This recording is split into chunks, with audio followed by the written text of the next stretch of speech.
Hello.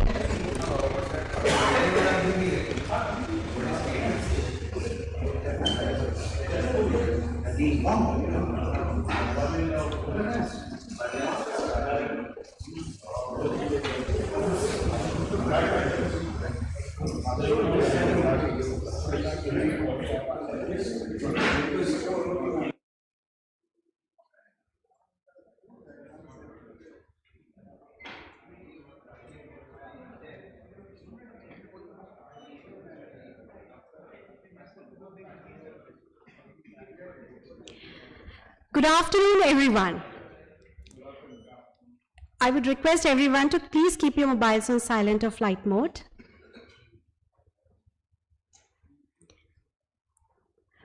On behalf of Professor Abhay Karandikar, Director IIT Kanpur, and the entire institute community, I, Shweta Kumar, your host for this afternoon, would like to extend a very warm welcome to you all at this 45th reunion of the class of 1978.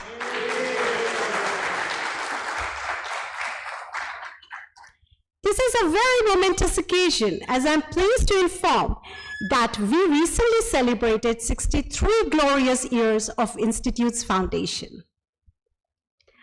I would now like to request Professor Kantesh Palani, Dean of Resources and Alumni, to kindly come forward and be seated on the stage.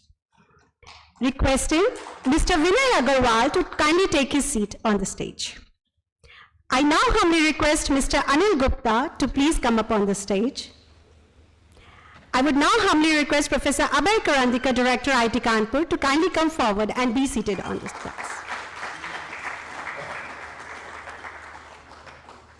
I now humbly request all our guests present on stage to please come forward for the ceremonial lighting of lamp, which symbolizes knowledge and wisdom.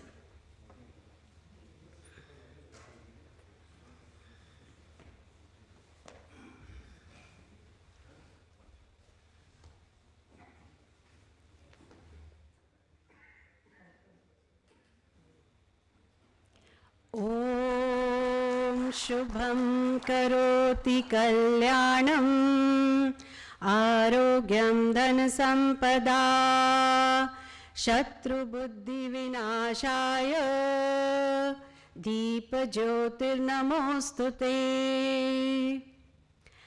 At the commencement of any auspicious occasion, Jyoti has been observed. The lighting of lamps symbolizes abundance, prosperity, and knowledge, dispelling darkness and ignorance. Thank you, sir. Ladies and gentlemen, reunion is not about counting the number of years. Rather, it's about reliving and cherishing memories and time to be grateful for the beautiful journey you had as a student of IIT Kanpur. Despite the years that have passed, I'm sure all of you remained young at heart. So why don't we begin today by reliving our old days and becoming young, rowdy students once again? Let's make this 45th reunion really memorable, shall we? So I request everyone to clap with me 3 times and shout 45 as loud as you can. Oh, that was great. But still, let's try once again, okay? This time, imagine yourself 50 years ago with lots of energy, lots of josh, and with IIT's tempo this time.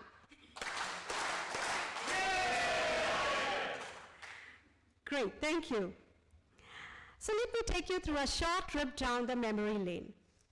50 years ago, more than 200 young boys from across India decided to embark on a challenging journey away from the comforts of their home all the way to a city called Kanpur, now named Kanpur, to be a part of this prestigious institute called IIT Kanpur. It was an era of Devanand, Rajesh Khanna, Madhubala, Jaya Bhaduri, and Wahida Rahman. Dimple was hot favorite. Bobby just released. Famous villains were Pran, Ajit Khan, Prem Chopra, Ranjit, and Vamps were Helen, Bindu, Lalita Pawar. जुगनू व blockbusters.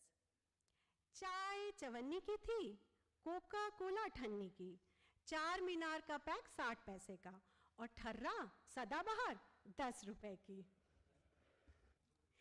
Mess bill 130 रुपए का होता था, IT की fees 12.5 रुपए और hostel fees 25 रुपए। State bank में अकाउंट 10 रुपए में खुल जाता था। फेमस jargons at अड्डा पॉइंट वर मग्गू बोले तो स्टूडियस, लस्सू बोले तो क्लासिक फ्लर्ट एंड फतरू बोले तो opposite of Maggu. To go places in the city were Futu and Chungfa and Red Rose and Campus.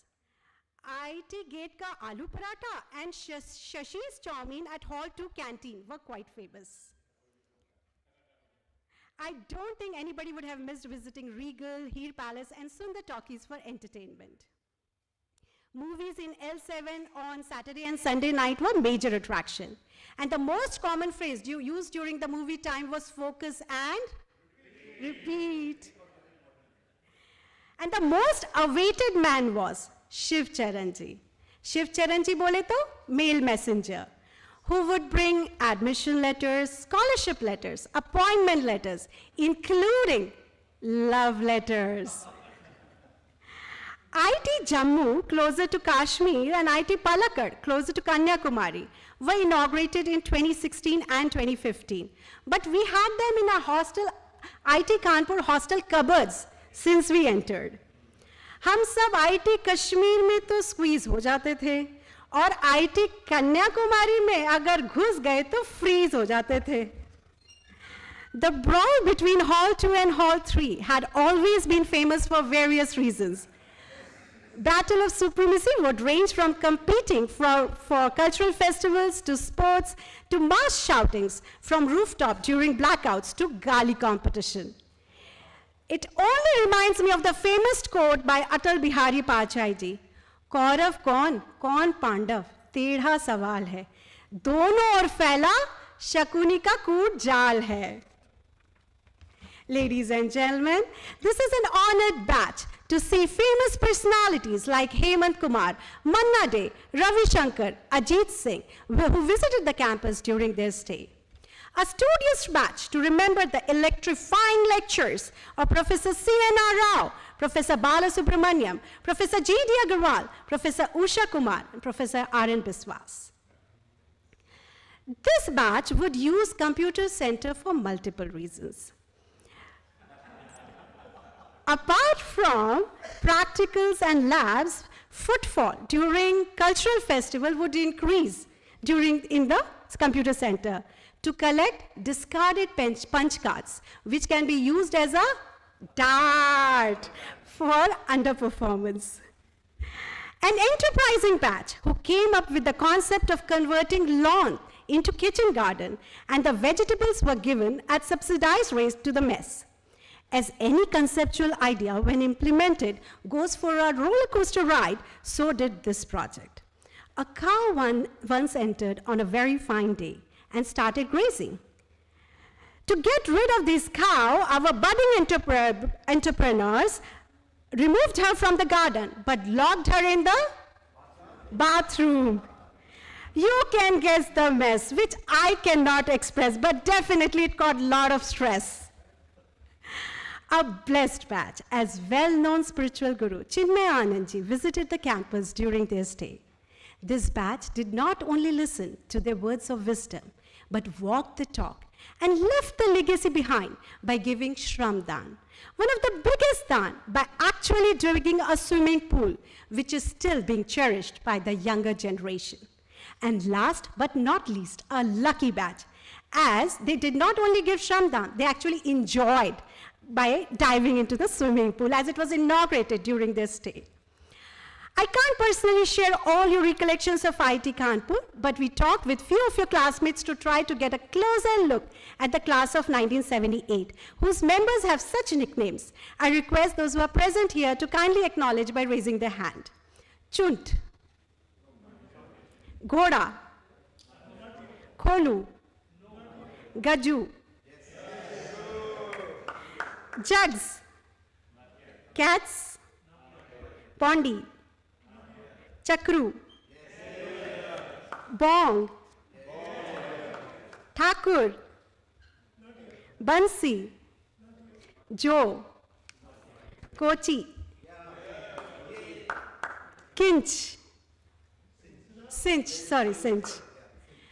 Ladies and gentlemen, this is all I have from the treasure of the memories of class of 98.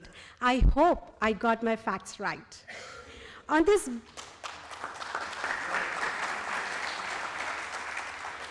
beautiful day, let's all remember to laugh, share fond memories, and make new memories that we can talk about in our next reunion.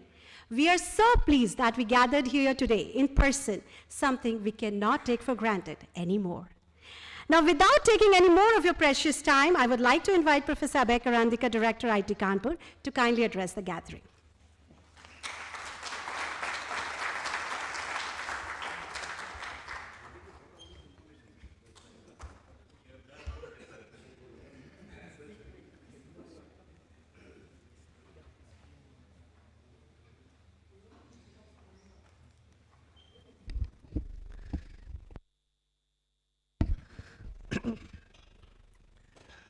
First of all, good afternoon and welcome to IIT Kanpur. It is indeed a great privilege to host you all on the campus.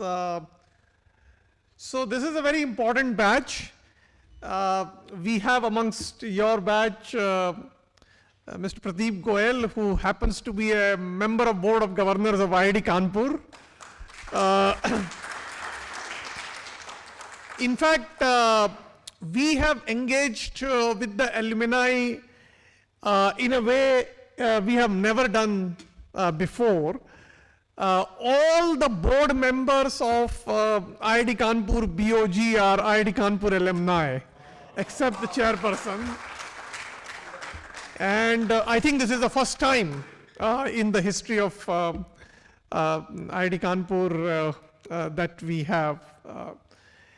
And it is indeed my privilege to welcome, Mr. Pradeep Goyal, whom I knew it for a long time, but then got to know as a board member. He's also very distinguished. He was recently chosen as the president of the ASM International, which is a body comprising of material engineers.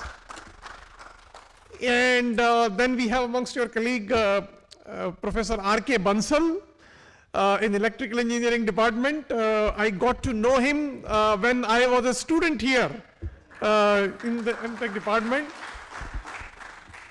And I did a course with him on information theory. So it is indeed a great honor and privilege to be coming back to this institute as the director. So I will just take you through some of the recent progress that the institute has made, what are our plans and the roadmap. So I begin with this picture. This is P.K. Kelkar Library. The fountain in front of the library has been recently renovated. It is now called Waterfront 795. We got contributions from the batch of 79 and 95. So that's why we are calling it, 795.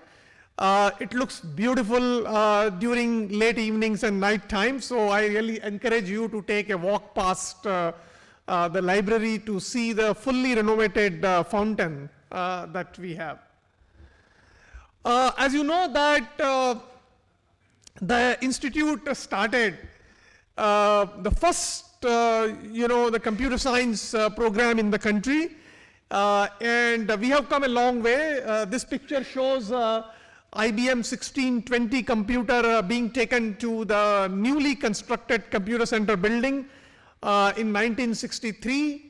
And from there, we have come away where we now have a 1.3 petaflop supercomputing cluster which was installed 2 years back in 2021. We have a very state-of-the-art data center which was also commissioned a year back. And in fact, the computer center building is right next to this building. So I really encourage you to have a look at our new data center in the computer center building. We have a very lush green campus, and despite a lot of concrete infrastructure that have come up, I'm very pleased and proud to say that the green cover of the institute has only increased in the last 25 years. And in fact, in the last 10 years or so, we have planted 2,000 more trees, which have actually grown now. We have close to 9,000 students now, and we have about 550 faculty members. Although, we have made a recent growth, but still, I would say one of the smallest IITs among older IITs, like IIT Bombay, Delhi, Madras. They all have 650 plus faculty members and close to 11 or 12,000 students. So we have some way to sort of catch up with them. We have 19 or 20 academic departments. The one which are shown in red have been recently established in the last 3 years or so. Department of Sustainable Energy Engineering, Department of Design, Department of Cognitive Sciences. We are the only IIT which has a full-fledged Department of Cognitive Sciences. Department of Space Science and Astronomy. Again, we are the only IIT which has a full-fledged Department of Space Science and Astronomy. IIT Indore also has a program in the space science, but perhaps, we are the only IIT which has a full-fledged department.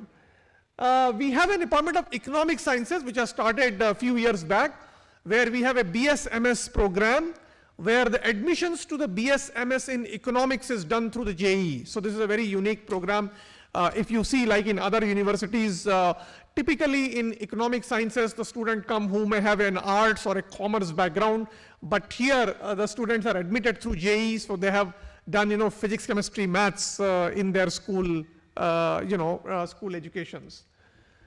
We have recently started a online master's degree program for upskilling industry professionals. This is a completely online program. The students don't have to come to IIT Kanpur to attend lectures in person. And this is specifically meant for industry professional. This has a huge uptake. We have started programs in few disciplines like cybersecurity, wireless or communication systems, commodity markets and risk management, data science and business analytics, and so on. And in fact, more programs are in the offings. So I think this is something that we started like 2 years back, and this is doing extremely well. Large number of industry professionals are enrolled for upgrading their skill sets. We recently undertook a comprehensive review of the undergraduate program through the UGARC 21. IIT Kanpur already has the most flexible academic program among all IITs. We already have minor, double major, where the student can spend one extra year and earn another major. So for example, you would have taken admission in BTech in electrical engineering.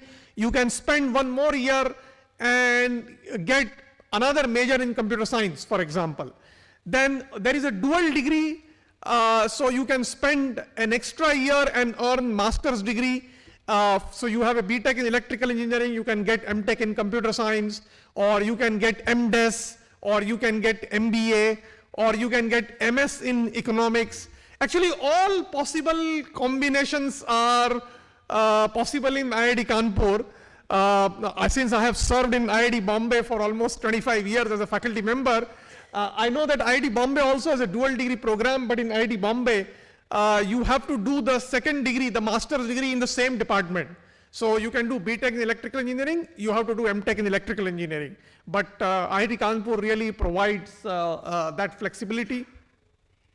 We have recently revamped the curriculum with a lot of enhanced flexibility. So we have now introduced new degree options, including honors and interdepartmental degree. We have started BTM program, Bachelor of Technology with Management. We have our academic senate recently approved the student entrepreneurship policy, and as a part of this policy, now the students can get into startups and start entrepreneurial activities. And not only that, a part of the time spent on entrepreneurial activities can be actually accounted towards academic credit. So we have introduced a notion of innovation and entrepreneurship credit into our academic program.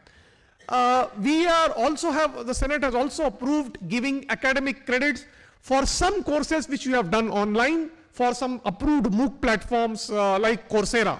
So I think that is also possible. We have revamped our grading system.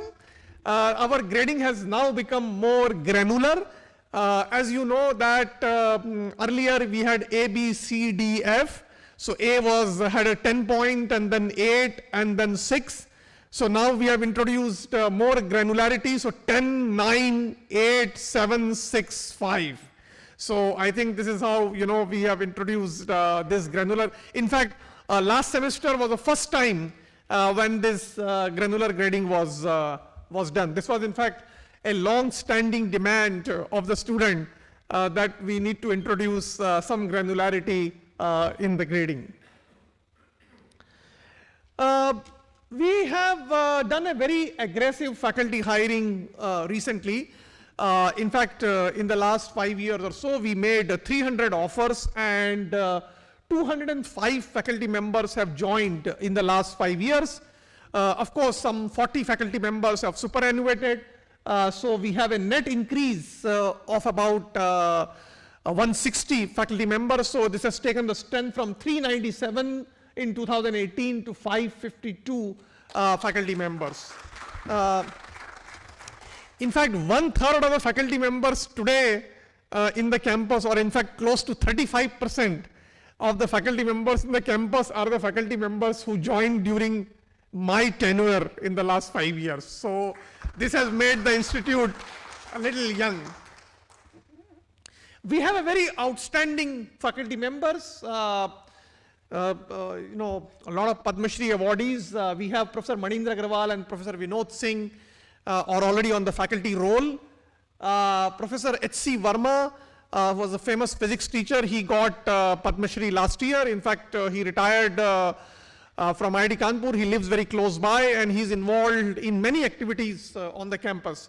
Professor Sudhir Jain, who is currently the Vice Chancellor of BHU, is also our faculty in Civil Engineering Department. We have faculty members who have won Infosys Prize, TWAS Fellowship. We have Professor Manindra Agarwal, who is a foreign member of the US National Academy of Sciences. This is a very prestigious honor. As you know, that becoming a member of the US National Academy is considered very prestigious for academics in the US. And being a foreign member from India is indeed very, very prestigious. We have other foreign members from India like Vijay Raghavan and Narayan Murthy and Ashok Jhunjhunwala. And guess what is common among all of them is they are all IIT Kanpur alumni. So they are foreign members of the US National Academies. We have Gödel Prize winner, TWAS Prize, Scope Young Scientist, Humboldt Research Award. And we have the highest number of Bhatnagar awardees among all IITs on campus, on the roll, which is also indeed a very great honor. If you leave aside Indian Institute of Science, Bangalore, and TIFR, then among IITs we have the highest number of Shanti Swarup Bhatnagar awardees, faculty members on the roll. So these are all the faculty members who have won Bhatnagar awards. More recently, Professor Arun Shukla, which was last year, Professor Bushra Atiq, year before that, Professor Nitin Saxena, again, year before that. So they are all currently faculty members in different departments. We have a very vibrant research and innovation ecosystem. Apart from interdisciplinary academic programs, we have set up several research centers on thematic areas, and I will talk about some of them. We have central research facilities like wind tunnel, ACM, advanced imaging, and so on. We have a very vibrant incubator, and I will again shortly talk about it. And we are also set up a techno park or a research park.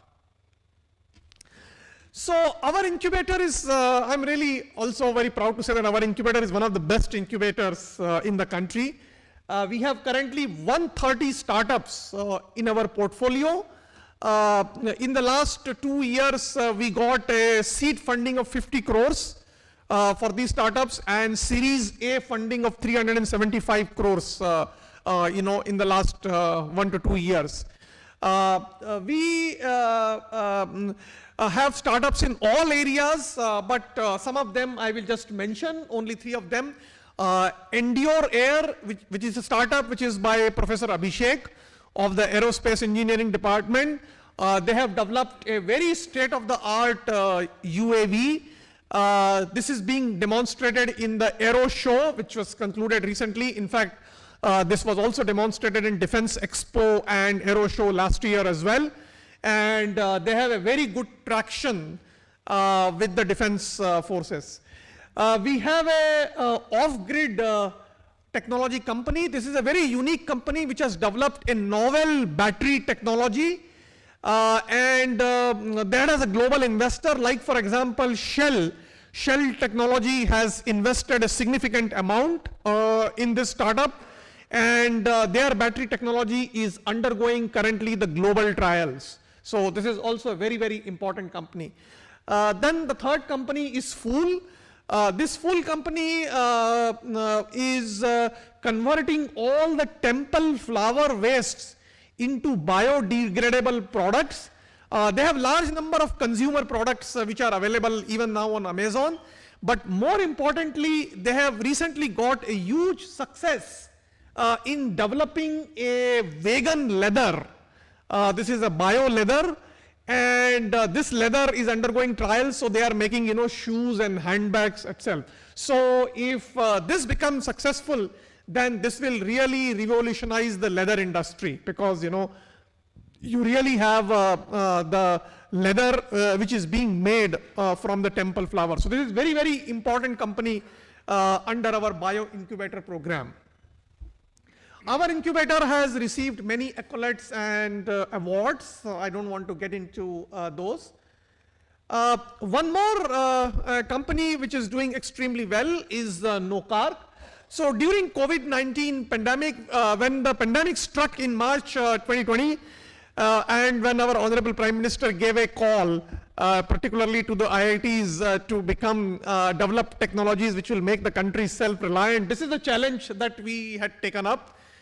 We set up a consortium of experienced medical professionals, IIT Kanpur alumni. In fact, Shrikant Shastri was one of them, and Dr. Saurabh Srivastav was also another. And IIT Kanpur faculty members, Professor Amitabh Bandyopadhyay. And this company, Nokark, developed the invasive mechanical ventilator. This ventilator now has been deployed in more than 4,000 hospitals across the country. And this actually has brought down the price of an advanced ventilator from 10 lakhs to almost 2.5 lakhs. And as a result, the tier 2 and tier 3 hospitals are now setting up the critical care and the ICU units. So this has a thing beyond COVID as well. So Nokark has set up a very impressive manufacturing facility near Pune. And they are actually doing very well. Shrikant Shastri and Amitabha wrote this book, The Ventilator Project, and the book itself became a bestseller, and it's available on the Maison. I will now tell you about a few centers that we have set up. We have a very state-of-the-art Center for Cyber Security. We are closely working with National Security Council Secretariats and Prime Minister's Office for providing tools for protection of all critical infrastructure of the country. In fact, the Center for Cyber Security is providing tools to Data Center of National Highway Authority, the Data Center of all ports, all major ports, National Stock Exchange, Bombay Stock Exchange, Securities and Exchange Board of India. So this is indeed a very, very important resource centers that we have set up. The center is also undertaking a national blockchain project. Under this project, recently we completed the digitization of the land records of the Karnataka government, and we have put that on the blockchain. And now many state governments are contacting us. In fact, now we are doing the digitization of the land records of the UP government. So this is a very, as you know, that land records and the land use is a very big issue in the state government, and digitizations and putting them on the blockchain will bring all transparency and automation into this. So again, if you have an opportunity to visit this C3IA hub, I think I will strongly encourage you to have a look at that. We have a National Center for Flexible Electronics. IIT Kanpur is very strong in organic semiconductors. This center we have set up with a grant from the Ministry of Electronics and Information Technology. We have a very state-of-the-art machine. This is the only one of its kind machine, only available only in India. We have this machine nowhere else in the country. Which can print electronic circuits on flexible substrates, which is like paper or plastic and so on. And as a result, you can make foldable electronics systems. So this center has been working on many products on medical electronics, displays and lightings, anti-counterfeit, organic solar cells, and so on. Again, if you have a time, I would encourage you to look at this facility. Center for Nanosciences has been doing a lot of pioneering work, but the most important work which I will tell you is to make the nanofibers which came out of this lab. So this nanofiber can filter the bacterias, and this was given to Tata Swachh product for their water filters. During COVID-19, this technology was repurposed and converted into an N95 mask. So in fact, the eSpin Nanotech set up by Dr. Sandeep Patil, who happened to be the PhD student here in Chemical Engineering Department. We had set up the manufacturing facility in the campus itself, and this facility during COVID time, that is 2020 and 2021, was manufacturing 25,000 masks a day. And now, of course, they have set up a big facility in the city of Kanpur. We have a Mehta Family Center for Engineering in Medicine that has been set up with the support from the Mehta Family Foundation. This is a multidisciplinary research center working on regenerative medicine, molecular medicine, and the digital medicine. We are a part of the 5G testbed pan-IIT efforts at IIT Kanpur. But I think the most important part is that the base station, the 5G base station, was designed and developed at IIT Kanpur. And now we are in the process of licensing the technology. As you may be aware that the Tata Group has recently invested in the 4G technologies. So for example, they have acquired this company called Tejas Networks, and they have also acquired a few startups. And we are in discussion with Tata Group for licensing this technology which we have developed. So this is a fully functional 5G base station is there. Again, if you have a time, then I would encourage you to go to the electrical engineering department and have a look at this. This was also appreciated by the Prime Minister in his Man Ki Baat, in which he said that IIT Madras और IIT Kanpur ने भारत के स्वदेशी 5G testbed को तैयार करने में अग्रणी भूमिका निभाई है. So this is really indeed a great technology development efforts that has come out of the efforts of IIT Kanpur and IIT Madras. The RF part of this was developed at IIT Madras. The baseband and the entire electronics boards was developed here at IIT Kanpur. A few months back, a few directors of IITs had a discussion with the Prime Minister, and after that the Prime Minister had tweeted appreciating IIT Kanpur's R&D, and that gave a huge visibility to the institute. More recently, we have set up a Center for Developing Intelligent System, which is working on AI and machine learning. The objective of this is to do the rapid prototype of intelligent software systems. And one of the very large project of the AI we recently have undertaken, which is, as you may be aware, that there is a PMO grievance portal where any citizen can upload any grievances in any language and can also upload documents. So lakhs of grievances are uploaded, and so far, those grievances were manually sort of redirected. So we have completely automated this. We have put in the backend an AI engine, and that AI engine is actually used to do the semantic search and classification on the grievances which are uploaded, so that the redressal will become easy. So this is a very large e-governance project where we have put an AI engine. IIT Kanpur also got the National Award for e-governance for this. We are very strong in the aerospace. IIT Kanpur is the only IIT which has an airstrip, and we are working on the helicopters and the UAVs. We are now starting an MTech program on unmanned aerial systems. In fact, we have got a significant funding from the Ministry of Electronics and Information Technology, and the government of Uttar Pradesh also has given a grant of 15 crores. And the idea is to develop a large-scale capacity building in the UAV in the country. And we have been identified as the nodal resource center for this.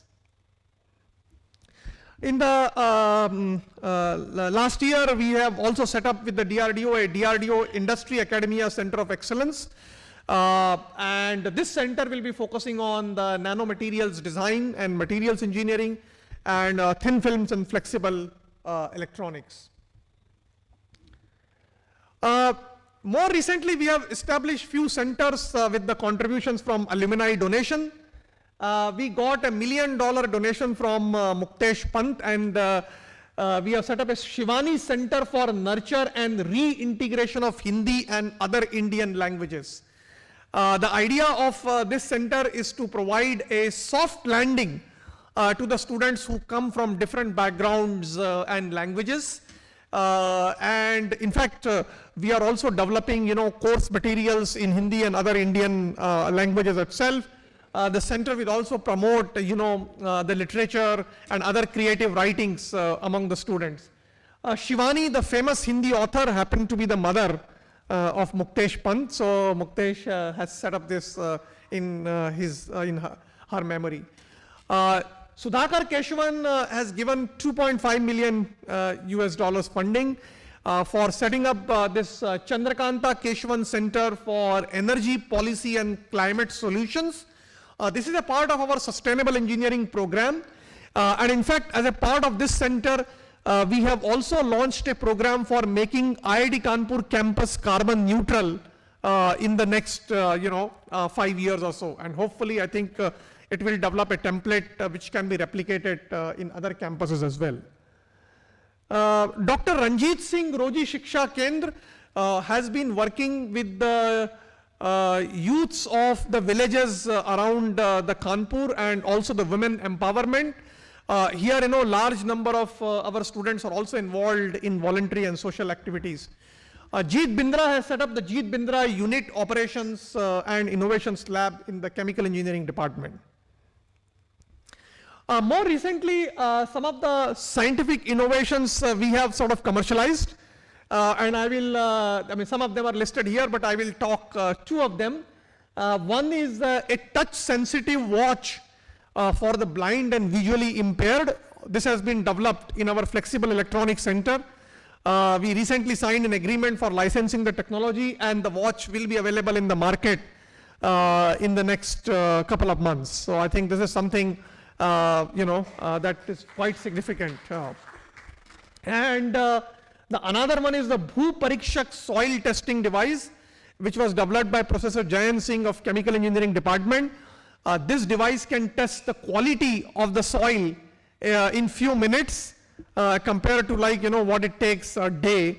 And this technology also has been licensed and likely to be, of a significant use in the agri-tech industry. In the more recent times, we have forged a significant international collaborations, but three of them I will talk about. We have a joint degree program with National Jiao Tong University, Taiwan, New York University, and La Trobe University, Australia. Under this program, students spend part of the time in IIT Kanpur and part of the time in those universities, and they get degrees from both of them. Okay. So we have about 25 PhD students registered as a part of the NCTU and approximately 20 students for the La Trobe. They will spend 2 years in IIT Kanpur, 2 years in NCTU, and they can get degrees, PhD degrees from both these universities. So these are like a joint degree program. Otherwise, of course, we have a large number of students internships and students exchange programs and the joint research collaborations with a number of US universities. With the recent growth, we have undertaken a significant expansion in our academic area. So just in terms of few numbers, currently our built up area is 1,66,000 square meter, and with all the constructions that are going on, when they are completed, we will add up 1,20,000 square meter additional. So this is almost 0.8 of the existing area, so almost sort of doubling. And these are the new buildings. Some of them are already complete. So Diamond Jubilee Academic Complex will be the largest academic building now. Faculty is larger than the faculty building. So faculty building used to be the largest academic area building, but Diamond Jubilee Academic Complex will now replace the faculty building in terms of the total built up area. Then these are certain buildings that are coming up. These are some under constructions. We have a new type 3 apartment with 112 flats which has come up. And a new hall of residence 14 is coming up, which has about 800 students capacity.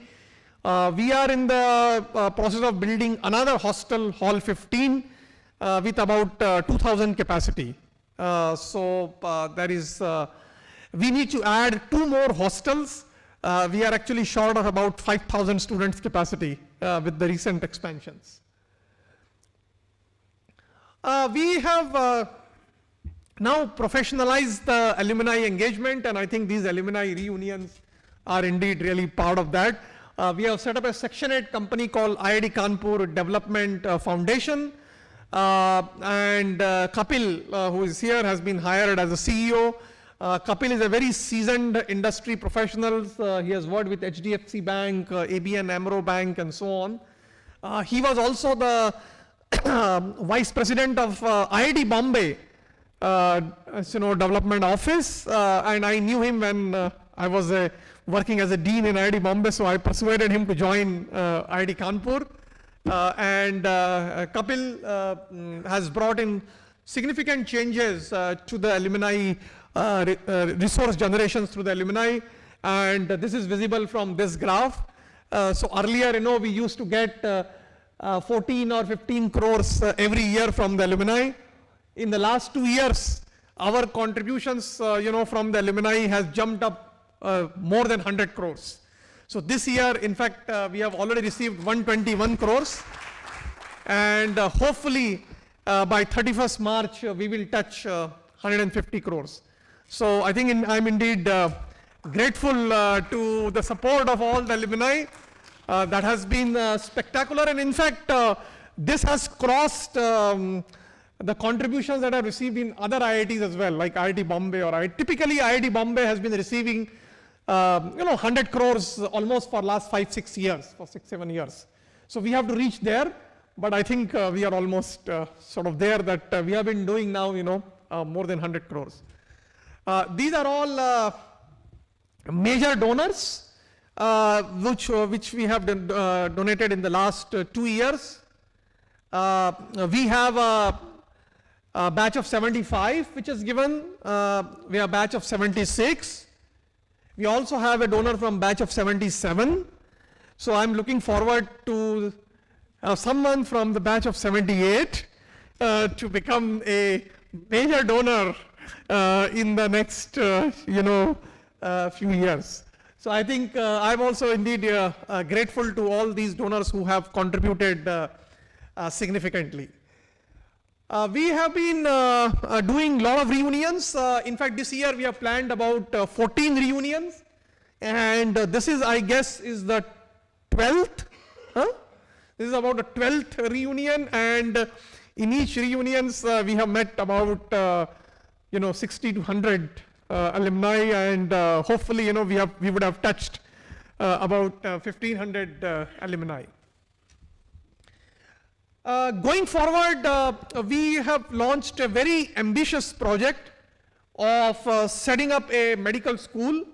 IIT Kanpur has a very strong ecosystem in biomedical innovation and incubation. We have a Department of Biological Sciences and Bioengineering, and we have several centers of excellence which are doing research in health sciences. We are the only IITs which has an animal house facility where we can do animal trials. And we want to leverage all these facilities to set up a medical school. The idea is to set up a 500-bedded super specialty hospital and several centers of excellence which will do research at the intersection of engineering and medicine. We believe that the next generation research in healthcare is increasingly technology driven, and institutions like IITs can play a paradigm shift in the medical education and research. As all of you know that typically in India, medical colleges and universities are standalone medical colleges, including the All India Institutes of Medical Science, and they don't interact with the basic sciences or the engineering and technology programs, unlike in the other parts of the world. And I think it is a high time that we bring that paradigm shift. So the medical school is not going to start any undergraduate program. We are not starting any MBBS or an MD program. We will be only starting a super specialty like a DM and MCH program. And students here will get an opportunity to do, for example, MD, DM in radio diagnosis with, let's say, a minor in image processing. So those kinds of possibilities exist only in IIT Kanpur or in IITs, but not in the other parts. Not in other colleges, in the medical colleges and the institutions. So this school is coming up behind Hall 9 and Hall 10 near the Shivli Gate. We have identified a 25-acre of plot. And we have received a substantial donation from the alumni, close to 300 crores. Each of them, like Muktesh Pant, Dev Juneja, Hemant Jalan, and Anil Bansal, have given $2.5 million each. And Rakesh Gangwal, of course, gave 100 crores. And Deepak Narula recently gave, $600,000. So current part is that, we are soon going to begin the construction of the hospital and the academic block very soon. It's another 10, maybe in a month's time. But we have already initiated the research activities. By the way, I must tell you that the hospital part will be run through a separate not-for-profit company, and operations part of the hospital we will be giving it to one of the hospital chains to run and manage it. And while the academic component will be driven by the IIT Kanpur.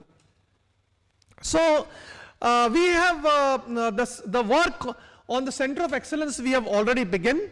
So which Center of Excellence which I talked about, there are about 9 centers of excellence. And one of the centers of excellence, which is Center of Excellence for Cardiovascular Research, is developing an artificial heart or the left ventricular assist device.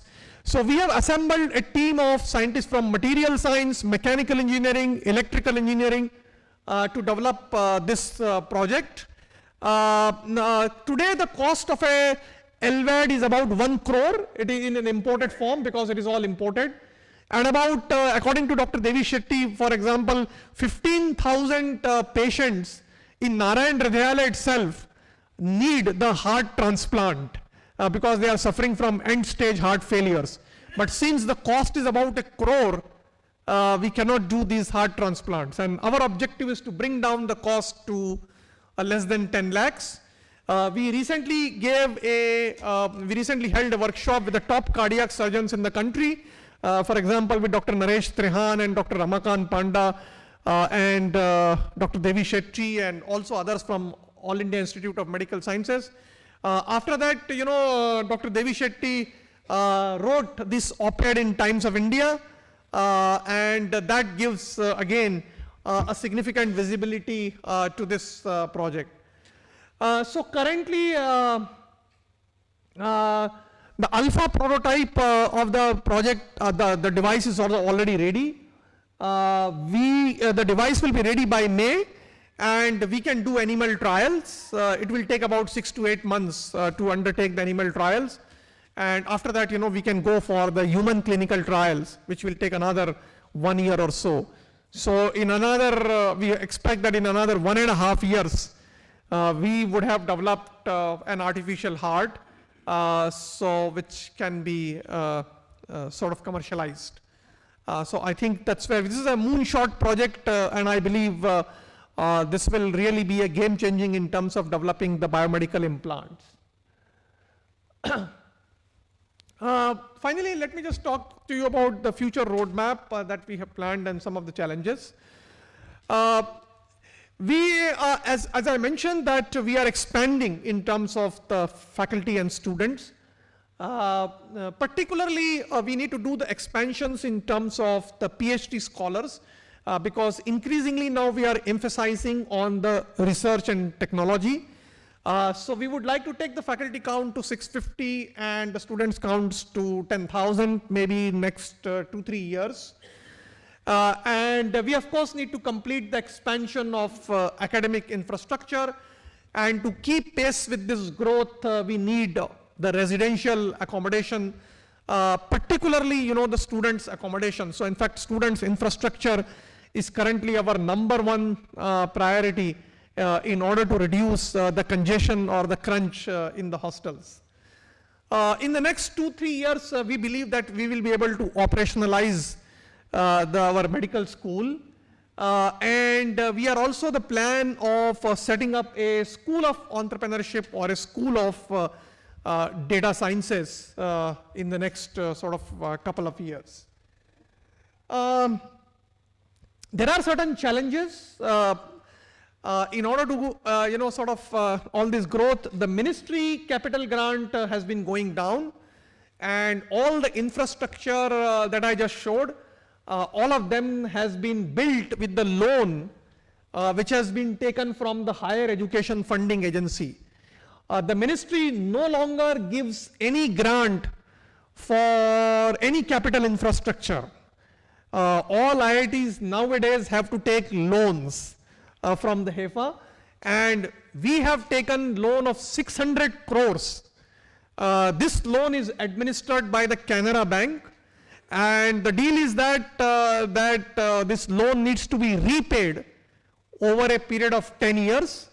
The interest is paid by the ministry, and principals we have to pay from our internal incomes. So in some sense, it is an interest-free loan for us. So for 600 crores, we are paying 60 crores every year, and we have to pay it for next 10 years to repay the entire loan. And this 60 crores is coming from our internal income. So this, obviously, it is cutting into the IIT's internal resources. So I think that is how currently the funding situation is. And that is why we are constantly looking for other sources to generate the resources for the infrastructure, including, hostels, including the maintenance and so on. There is really no funding towards that. Just to give you an example, when I joined here as a director in April 2018, the ministry's capital grant was 115 crores. This year that has been cut down to 40 crores. So we have come 1/3. And while, as you know, that inflation has significantly increased and the cost is of course has gone up. So I think this is how the current situation is, that the revenue grant that comes from the ministry is only able to keep up the inflation and salary increase. But in any expansion that you want to do, or any improvements that you want to do, you have to take loan from the higher education funding agency. So that is the only source that is available. So therefore, we are of course looking for support from alumni for resource generation in terms of infrastructures. As I already mentioned, students' hostels is of course #1 priority, but we of course support the students through scholarships and awards and travel grants. And even for faculty, we would like to give them the higher seat grants and the awards. The alumni can get involved in various other institute activities. They can get involved as visiting faculty or adjunct faculty. Our board has recently approved creating the position of professor of practice. So if you are working in the corporate and even if you don't have a PhD degree, you can get involved with the institute as a professor of practice. And in fact, we have also approved visiting professor of practice. So you don't have to come, full time. You can come, on a visiting basis as well. So we have a visiting professor of practice also, and I would really strongly encourage you to get engaged with the institute in one way or the other. We also need support from the alumni for these, most of these world ranking agencies like QS or so. They really undertake these surveys either from the academics or from the employer. And we are looking forward for your support to participate in these surveys where you can rank, IIT Kanpur hopefully better. And that actually improves the perception in terms of both academics and employer perception. So these are some of the activities in which you can get involved. You can also get involved with our incubator as mentors. And in fact, large number of alumni, almost 30 to 40 alumni are involved as mentors to startups and so on. So I would strongly encourage you to get associated with the institute activities. So that's all, I think. Thank you very much for patiently listening. If there are any questions, I'll be happy to answer. Or if there's anything else you wish to know,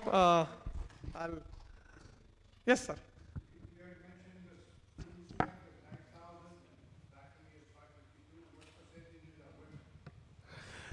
So among the students, we have about 20% women.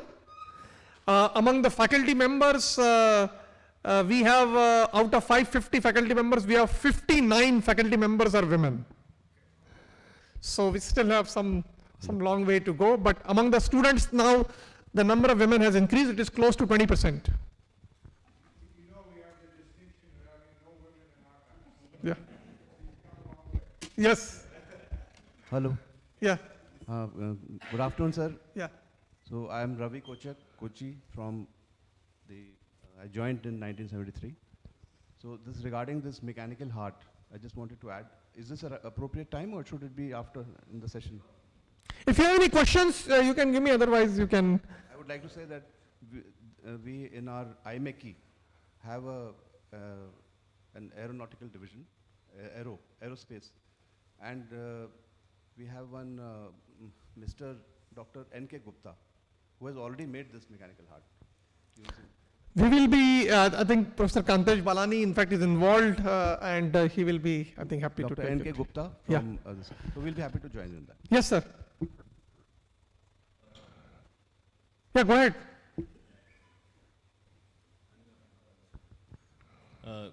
Good afternoon, and thank you very much. It was very enlightening, and the energy that you and your team is showing is really commendable.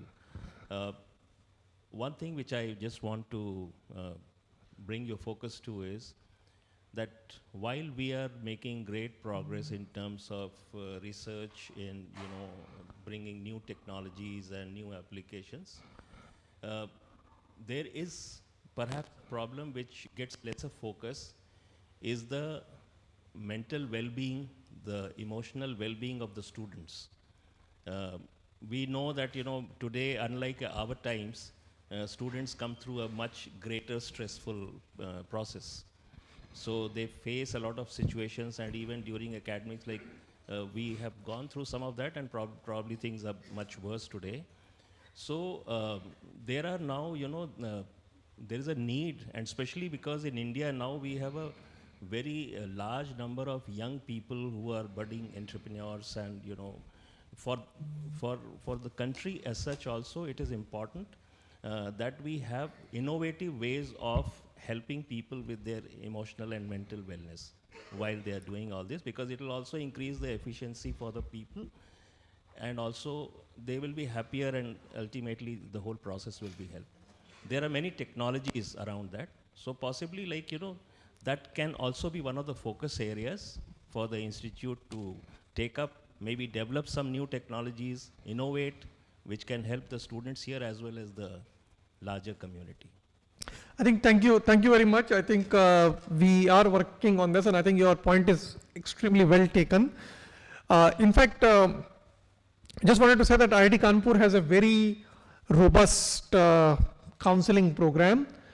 Currently, for example, we have 6 professional counselors, and in fact we are hiring 2 more, so we will have 8 professional counselors, and we have a team of close to 100 students who are actually working with these counselors and faculty members who are involved with our counseling service to sort of take care of the everyday stresses and depressions of the students. But I think your point of proactively having a wellness and mental wellness and mental well-being program is very welcome, and we will, I think, take that suggestion into account. I think I completely agree. Yeah. Yes, sure. My name is Ajay Mutreja. Why have you not been looking at licensing some of your patented technologies? There are many innovative corporate academic partnerships that are available. I'm happy to help you to generate revenue, because I know many of your technologies. I've been working with your incubator and with all the people, including Amitabh Bandyopadhyay. So many of these technologies can also be accelerated by global partnerships. Yes, yes. So I think you are most welcome. We have an IP, we have set up an IP technology licensing cell in the office of the Dean R&D, and we would be happy to take your help to make sure that some of these technologies get commercialized or licensed. My name is Vinay Agarwal. I have a question and I have a suggestion, both related to your last slide. The last slide talked about all these various things in which you want the alumni to engage. Yeah, Yes. this one. So is there a particular place, the question, is there a particular place where you can access all this? For example, let us say I wanted to donate some money for one of these. That's easy. That's probably, there's a lot of outreach on that. But on the right-hand side, like if somebody wanted to engage with the institute in terms of faculty or professor of practice, what do they do? Yeah. Okay, so that is the question. And I'll, maybe with the question first, then I'll give the suggestion. Yeah. So I think we have these things opening on the web page of the Dean of Faculty Affairs, Faculty Affairs web page. But any alumni, if he writes to me or to the Dean of Resources and Alumni, we will help facilitate that to connect, because these positions are to be in different departments, so we have to really match the interest and see where that can be connected, and we have to follow through certain process. Yeah. So I understand the process. I understand. Yeah. As an Institute of Yeah. Excellence, you'd have a number Yeah. of good processes. The point is, can this be made a bit user friendly? Yeah. Write to you. Nobody knows how to write to you. Yeah, For yeah. example, it can be. We do so much of work. We're talking of AI. Is it possible to do some NLP on this? Yes, yes. Okay, so that, this is a day of chat GPT and all kinds of NLP. So some NLP where you can just say, oh, I want to do this, and it says, okay, do this. So this is one, the suggestion is, one is this making this user friendly. Yes, yes. And the other one is any other thing. You see, from the alumni, there are 2-3 things which sort of happen. One is the institute is a fantastic institute, and it's given us all our education and continues to, from your very high energy and high achievements which we saw. I'm pretty sure in 25th and 35th, we couldn't see such a nice board as you showed us. So great, congratulations on that. The second thing is when we go out and all these alumni make big names, you had Gangwal and all these people making big name, it gives the institute visibility. The third thing is, if we want to give back in some fashion, again, it's a very big hurdle race. For example, I was heading a company and we wanted to institute an RF development project. And one just didn't know what to do. One wrote to the director, as you said, and this I'm talking of 10 years, 12 years back, and tried to fish around. Kuch nahi hua. So finally we went to IIT Madras and Tyagaraja College in Madurai, and that was the end of it. That was a nice development project. It fits the objectives of the institute. So these kind of things from the alumni, suggestion is, could we seek them and could we make it easy through some portal or some button there or something which makes this possible in an easy way. Yeah. You see, nobody, if I'm a company CEO, I have no time to go fishing around. Just, after some time you give up. So that's my suggestion. Thank you very much. I think your suggestions are very, very welcome. And I think this is something, an action item for Kapil and team to sort of take this into. I think I fully agree with you, and we will make this on the alumni relations sort of web page only, and highlight how alumni can get involved in a structural fashion, and then from that page they can be directed to whichever deans or whichever offices that needs to get connected to. I think we'll do this. I have one question. How many foreign students are there in the institute? So currently less than 40. Less than 40? Yeah, close to so at one point of time we had about 80, but after this COVID, I think that number dropped. Right now it's about... and the reason I'm asking is most of the Western universities, they become very aspirational places for foreigners to go there. Yeah. And they have a differential pricing, and they get actually very much funded by the foreign students. We know all the Indians who go there and pay hundreds of thousands of dollars, which is far lower than what the Americans pay. So how do we make IIT Kanpur an aspirational place so that people globally come here, pay much more than what Indians pay, and that can become a very major resource generator? Yeah, I think you're absolutely right. In fact, as a part of our internationalization strategy, this is something that we really need to focus on. Currently, we have been focusing on two aspects. One is having these joint degree programs with some of the top international universities, and that actually benefits us. That is number one. Number two is, as the government wants it, we are also exploring the possibility of setting up an IIT Kanpur campus somewhere outside. So we have, for example, expression of interest from Philippines, Vietnam, even in the Middle East, and even the UK government wants some kind of IIT Kanpur campus to be working in collaborations with Imperial College London and UCL. So we are in discussions there as well. So I think at some point of time we will open up a campus there. But the third point is to increase the number of international students. We still need to work on that. And I agree that that is one important aspect to sort of make this entire program attractive, particularly for the students from Latin American countries or African countries or Southeast Asian countries to sort of come and study in India rather than going to the US, which is more expensive for them, and they can get the same quality of education. Yes. So I think we are working on that directions, and there are some other aspects also related to that. we have to also improve the hostel infrastructure and the residential infrastructure also to accommodate international students. So some work needs to be done in that direction as well in order to make it sort of more attractive. Good afternoon, Dr. Krandikar. Alok Verma from Texas A&M University, and my question is from an observation being 40 years in academia. You know, when we graduated, I graduated from aeronautical engineering. We designed a air superiority fighter for our senior project.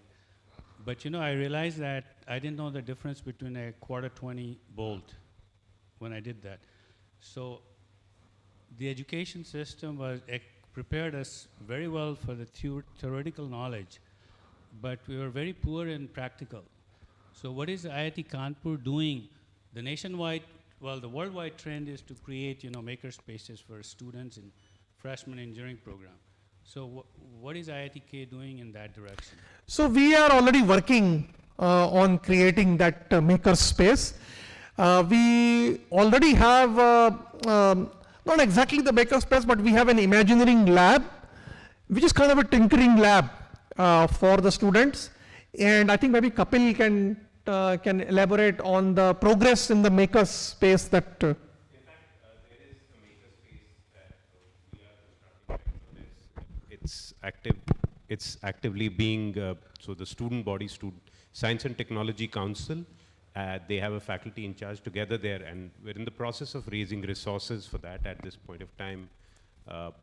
We have got some commitment towards this, so hopefully, saying in the next year or so, that's a target that we've taken, that the makerspace at IIT Kanpur will be up and running. Yeah, but so we've gone beyond. And those are, so I just wanted to say. So we've moved a step ahead in terms of the value chain. So I just wanted to say that, you know, we already support the Science and Technology Council of the student. In fact, our students are participating in many international competitions. For example, by the robots or in green energy, underwater, you know, underwater vehicles. So there are a large number of such students, teams are working as a part of the students, the Science and Technology Council, and we are funding them. From the institute, we are providing supports to the students' bodies. And this council is a part of the students' gymkhana. So those activities are undergoing, but what Kapil is talking about is like taking it to the next level and setting up really, and we have this Imagineering lab which has many facilities like a 3D printing machine and you know, so on, which are accessible to these students who are, you know, members of students, you know, this technology council. Yeah. Any other questions? So if there are no questions, thank you very much. I think I look forward.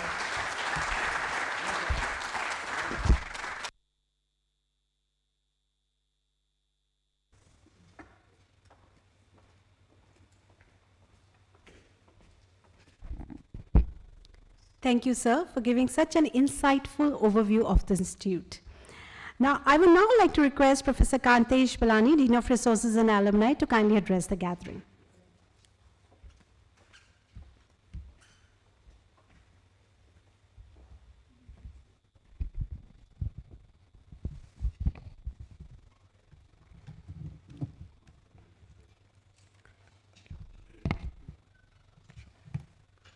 A very good afternoon to everyone, and welcome back to your own home, IIT Kanpur campus. So this is a time that you hopefully have revisited. I think the halls you lived in, maybe hall 2, hall 3, also I think had aloo paratha in the morning. So it's nice that you are finding it, I think, very comfortable. This is also the time to reconnect, make new friends. Also, it is an opportunity to contribute for the growth of the institute in something which is very, very meaningful to you as well as to the institute. I hope you'll be able to spend some time and find that niche where you can actually come together again and take it further. We heartily express our gratitude to you for supporting multiple causes like student scholarship, awards, community welfare projects, also something others like design program, Diamond Jubilee, Enable Online, and also having your own batch fund for scholarships as well as schemes for UG students. So this year we had a bang, we started with a bang of MOU signing with Gangwal ji in April this year. Following that, we also had a foundation stone laying ceremony in July, where we really inaugurated Gangwal School, which is a very moonshot project we are going ahead with. Then we also had Jeet Bindra Unit Operation and Innovation Lab inauguration, where Jeet Bindra ji visited the campus, and it will be a very good boost for chemical engineering department.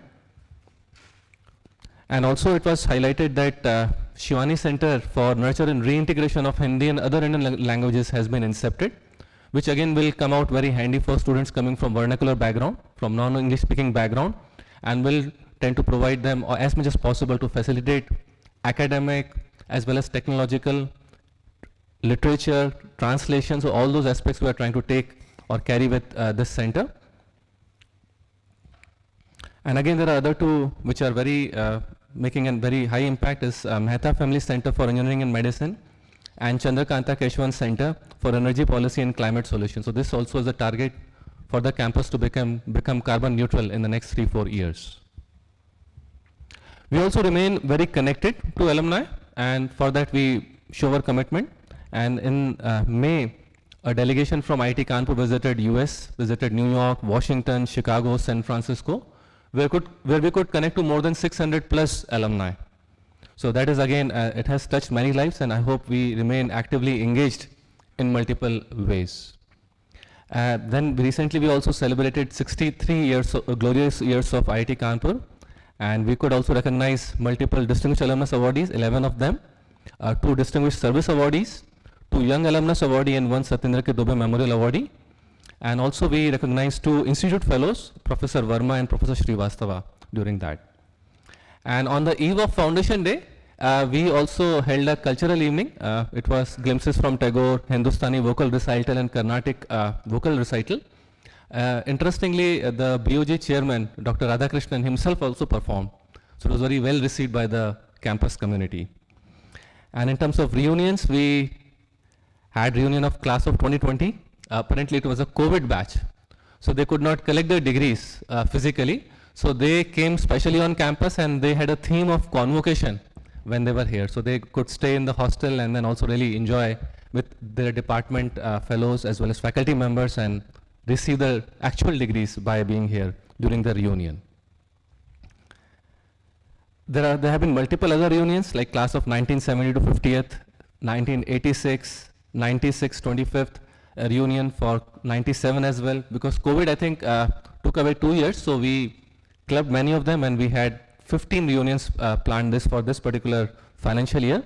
And again 35th for 1987, 40th for 1982, 50th for 1971, 2010 10th reunion, and we also very recently had class of 1976 as well as class of 1970. Again, these reunions are the time of, or it also brings a tradition of giving back. And the class of 1984 has established class of 1984 chair. And also you would have seen that class of 1979 and 1995 came together and have created this 795 waterfront in front of library. And that's how beautiful it looks. And we really encourage you to take a stroll near that library building and see it when it is well lit in the evening. So this also looks very good in front of a library, because that had been the very symbol of IIT Kanpur. And recently we also had a class of 1970 reunion, and they also have come forward to pledge 2.5 crores for the gym expansion plan for the campus. And again, there have been other pledges by class of 1986, 1996, and typically they go on. But ultimately it is also helping the institute, students, faculty, staff in multiple ways. The campus community is really getting benefited. And there have been multiple such initiatives like PBCC, 1965 batch, Khadim Dewan building, BSB building, outreach building, faculty lounge, squash courts, Rajiv Motwani building, yoga aerobics hall, Ashiana complex, opportunity school, waterfront, Shivani center, and currently this gym expansion and upgradation. So this year we had a flurry of reunions. So as highlighted, we already had 11. This is the 12th one. and we have 3 more to come. So we had 15 reunions this year, and we also celebrated Alumni Day on 25th December. But this is a time to actually connect back and grow the bond back with the institute. I hope you are enjoying your time in many ways. And there is something available for like whatever you want to contribute in some fashion. So there are multiple initiatives for faculty, like in this case it is R.N. Biswas Chair or T.R. Vishwanathan Faculty Chair, and Young Faculty Fellowships which were incepted by the former students. And I think it also came very, very nicely. Also there are multiple initiatives available for students, primemost being the space for them, halls and hostels for them. Also other things like scholarships or financial aids also may bring very much meaning to them, especially this Sahyog financial aid. So when students actually come, they may not have any funds available to even take care of the initial expenses. So that aspect also we are trying to take forward. There are the merit awards, travel grants so that they can attend conferences or other exchange programs, development programs. So we're also putting so much emphasis on communication, placements, and also art and cultural heritage. And with the inception of IITK Development Foundation, we really see a very dramatic growth. And this year we already have crossed 120 crores.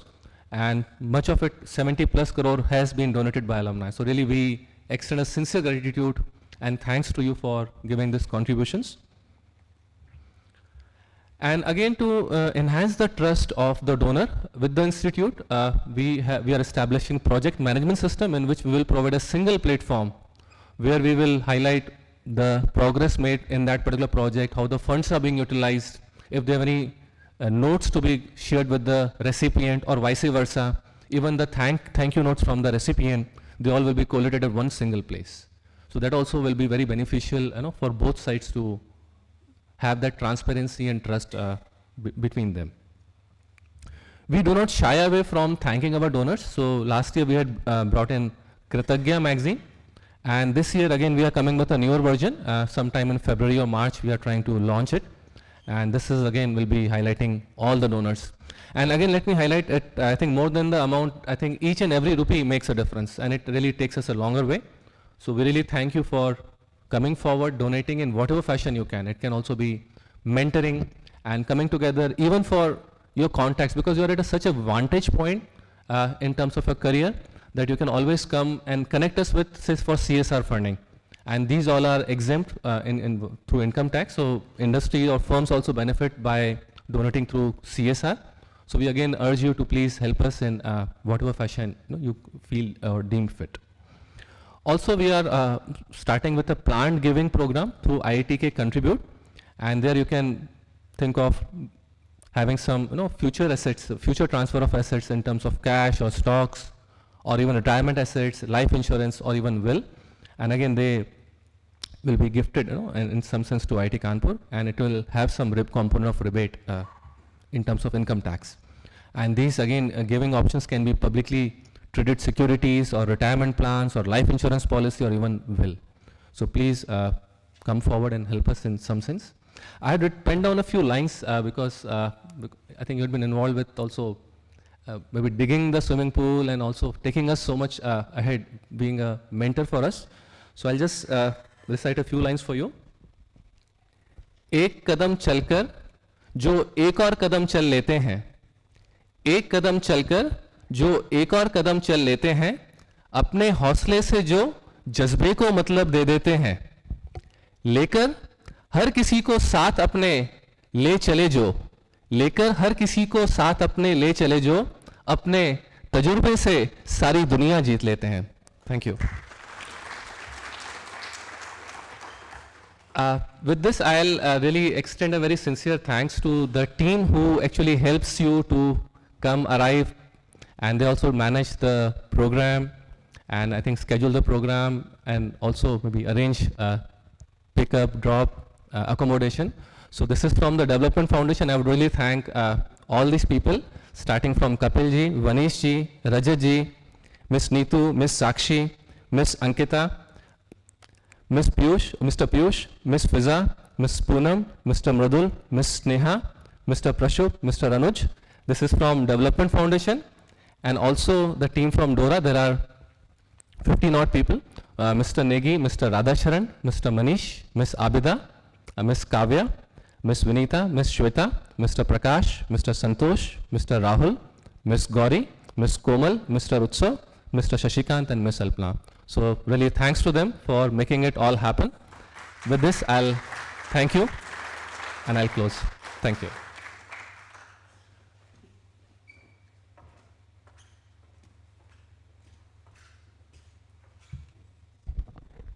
Thank you, sir.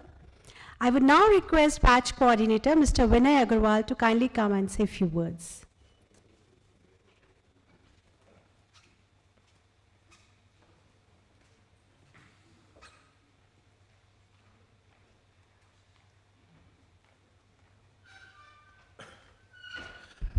Good evening. Well, this wasn't on the agenda, so I am a little bit lost for words. First of all, Professor Karandikar, Professor Balani, and all the IITK team, I must say that this presentation was quite a revelation.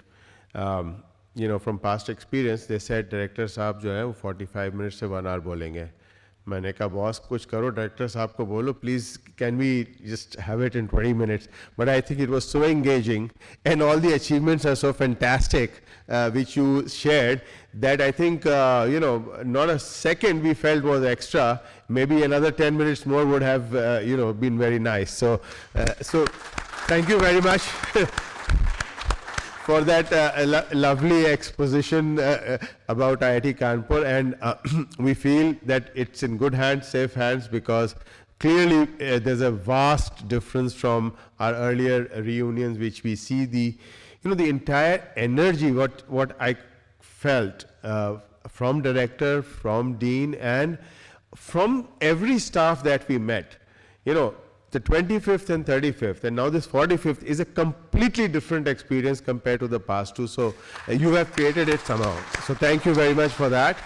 And all I can say is on behalf of everybody here that wish the Institute all the best, and we will try to do whatever we can for it. Thank you.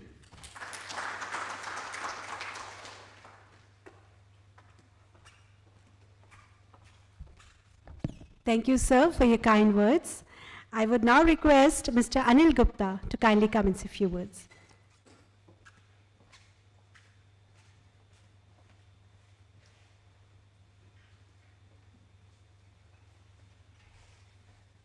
Thanks once again, Professor Karandikar, Professor Kantesh Balani, and also Kapil for coming forward and doing what you're doing through IIT Foundation. I think every institute all over the world, I think this foundation thing really works, and I'm so happy that IIT Kanpur has now taken it up. On behalf of the batch, I would definitely would like to say thank you. You made it so nice for us. All of us truly are having a tremendous time, and I mean, we, as Vinay said, we will try to do everything possible that we can do for the Institute. It's always so special in our hearts, and the bond that we created here, it's a lifelong thing. So it is definitely, we'll try to do everything possible. On behalf of the batch, once again, I would request, tomorrow we have our grand gala dinner, and I would like to invite all three of you, please, along with the better halves, join us. I think it will be our pleasure. Thank you, Mr. Thank you.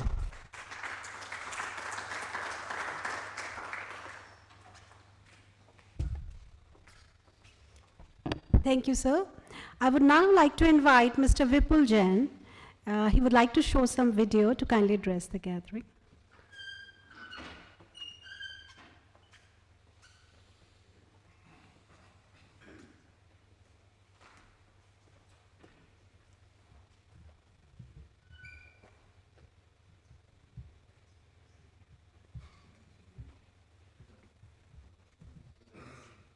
So I'm going to share with you a little bit about Jabbar Khet Nature Reserve, right? So it's nothing heavy. It's just about a project that started a few years ago and has just taken on a life of its own. So I'm going to start by showing a short film, not this one. Jabbar Khet never sleeps.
I know.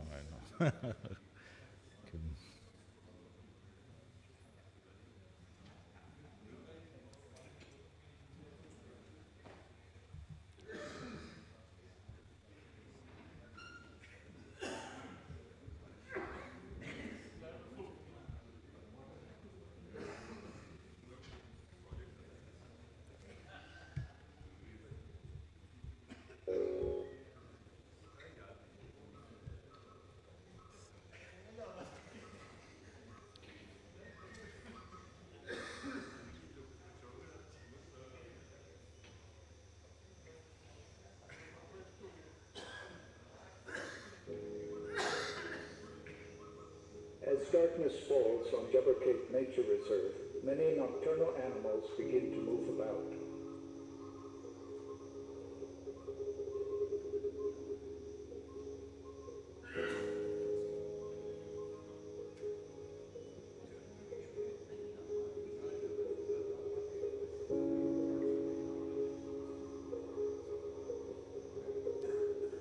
Though human beings are not present, camera traps have been positioned to record images of wildlife in the secret shadows of the night. Triggered by motion sensors, the cameras capture photographs and videos the animals have taken of themselves.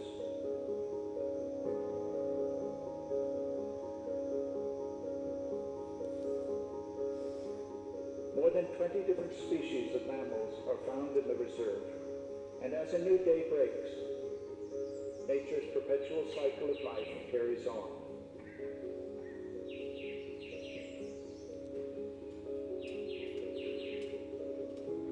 Located near Missouri, Jubber Cape Nature Reserve occupies 100 acres of private land surrounded by government forests. The goal is to protect and restore the forest and its wildlife while also creating local livelihoods and promoting conservation awareness. Since 2015, when the reserve was opened, much of the forest cover has increased, while many species of birds and animals have returned and multiplied.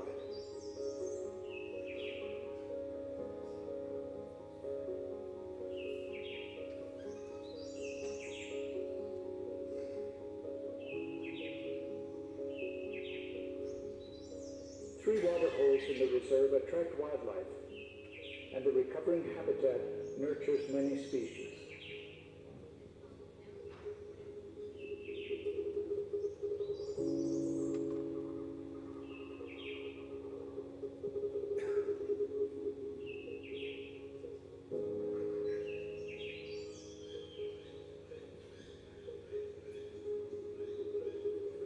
Predators are active mostly at night, but also sometimes during the day, though they are wary of human beings and keep out of sight.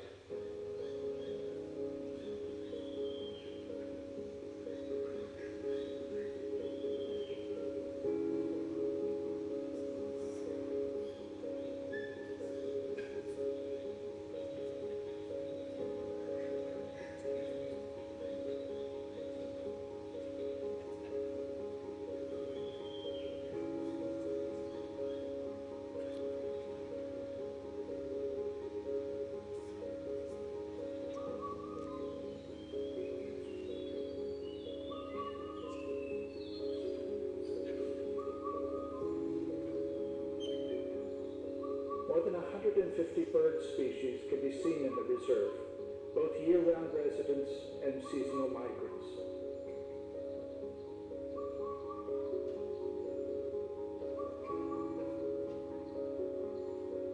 Visitors are welcome, and trained naturalists from neighboring communities serve as guides to explain and interpret the many life stories that this forest sustains.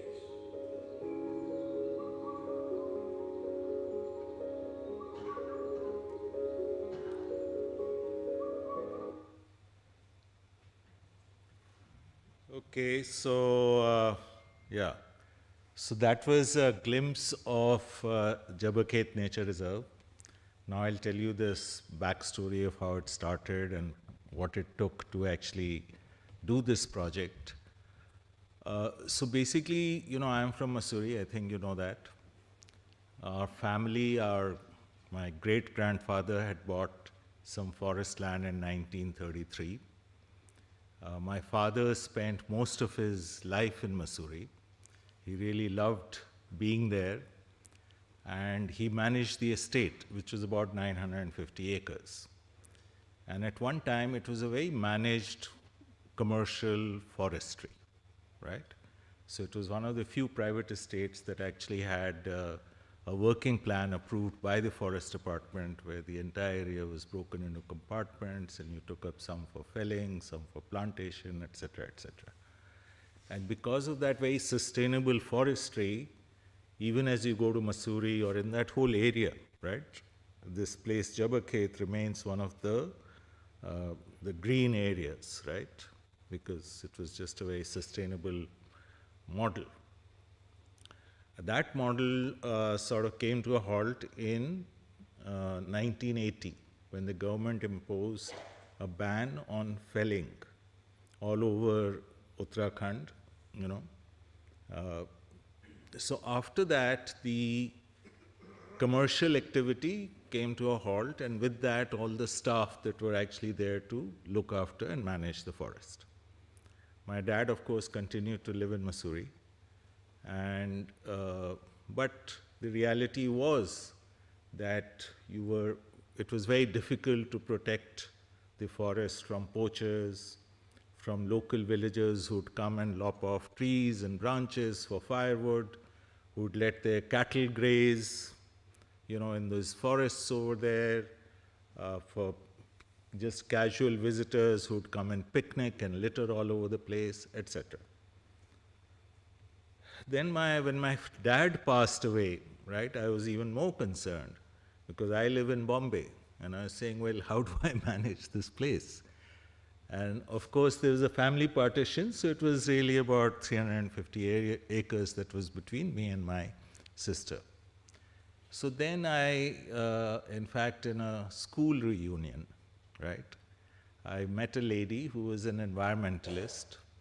She's part of WWF, and we got to chatting, and we came up with this idea that why don't we think in terms of creating a model by which a couple of objectives are served. One is the forest and the nature sort of gets protection and comes back to life. Number two, it becomes a place where people can appreciate nature. You know, we have such beautiful nature, but where do you find places where you can just go for a walk? I think all of us, when we travel abroad, you know, in every city, you will find some place where you can just enjoy the nature and just go for a walk, right? You don't see as much of that here. So he said, let's try something like that. So, so a lot of things were done. Of course, removing litter from that place, you know, bags and bags and bags of it. You'll not find a single piece of plastic on this 110 acres that we had marked for this area. Involving the local villagers, right, because they used to let their cattle graze, and this was a place to get firewood, and we really didn't want to fight them, right?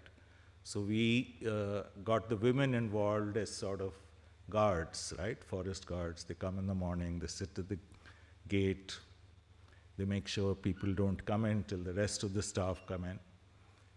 We worked with the local villagers to identify a few young people who could be trained as naturalists, and that's worked really well. In fact, there's one very brilliant guy who has won a number of awards, and he would know every single bird, every single wildflower, and believe me, there are hundreds of varieties, right? He carries a book with him, and if you point him something and he doesn't know, he'll actually take it out and show it to you. So that's worked very well. We looked at the trails that were there, the walking trails. We just repaired them. We decided not to do any construction within this area. So actually all that we offer is you come there and you go for a walk, right? A naturalist can come and accompany you if you like, or you can do it on your own. And then, you know, there's the meadows, and you can sit there and we offer you a cup of tea. That's it. And it's really been amazing. Actually, we did some water holes. Another very interesting thing, there's an invasive weed, okay, called Kali Ghas, which you see all over the Himalayas, right? I mean, and it's an invasive weed, it's not native to that area. The moment you remove it, right, and that's a job because you have to keep removing it for a couple of years until it stops regenerating. The moment you renew it, you suddenly see, you know, a different type of native grass and you know, a species coming up, and that then starts to attract a lot of the gorel and things like that. Gorel is the native goat, right, the Himalayan goat. So it starts to attract that because that's what they love, and so on and so forth. So it's a whole cycle that gets into motion just by a little bit of protection. You know, it's amazing how nature has an enormous capacity to regenerate. To me, that's what was most amazing, right? And it's, in fact, Jabberkhet Nature Reserve has been recognized as one of 14 other area conservation measures, OECM, and that's from the National Biodiversity Board, the Ministry of Environment, and UNICEF. It's a way of recognizing conservation measures and models being taken by private people, not by government, but by private people.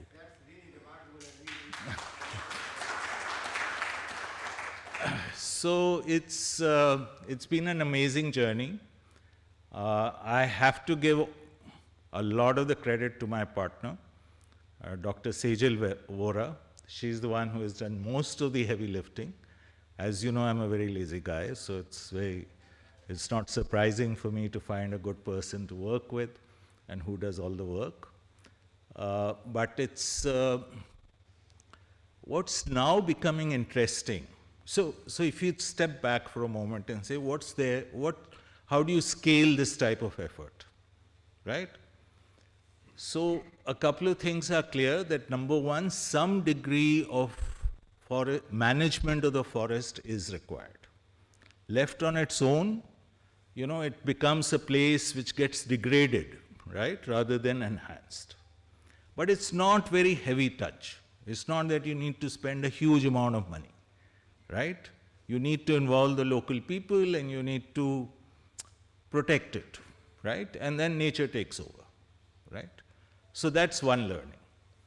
The second is you need to involve the local people, because they're the ones who will you know, come in and damage it, right? Not because they want to, but because it meets certain needs that they have, and they are the ones who can protect it, right? And if they see some role for themselves, right? I mean, this has generated livelihoods as naturalists, as people who are doing the forest guards, as people who are filling the water holes, etc. Then they start to get involved. They see the value in conserving something. So that's number two. And number three, of course, is that, you know, this project was not on a donation type basis, not as a philanthropic activity. I was very clear on that. I wanted to make something that people would pay for, and it would, you know, sort of pay for itself. And I felt that unless that experience I offer and unless people pay for it, I mean, it's not a good enough experience, right? So so you need to create an experience, right? These are the three ingredients that have gone into doing this. And I think this model or something from this model can be taken to other places.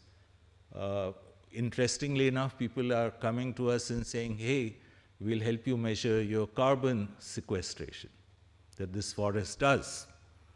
And maybe that will be another source of revenue, okay? I mean, it's a little further down the line, but it's still interesting that just conserving your forests, right, can be of value. And that's another something that we want to see how do you do that and how do you measure that, et cetera, and maybe that again becomes something that can be replicated in other areas. So that's it. Welcome. Come to Mussoorie. All right. We have a house there. Come and stay there. Visit the place. And thank you very much for this opportunity. Could you just mention the location? So this is in Mussoorie. It's actually just within Mussoorie limits, so it's not that you need to travel very much out. It's called Jabbercase Estate on Tigri Road.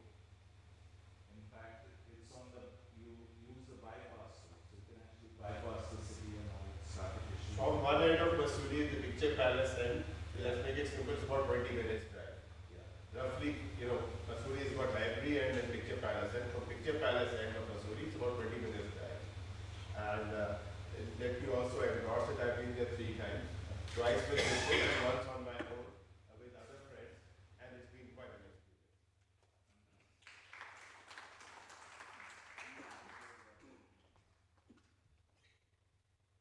Thank you, sir. And now, ladies and gentlemen, as we have come to the end of the ceremony, I request Mr. Kapil Kaul, CEO, ITK Development Foundation, to kindly come and deliver a vote of thanks.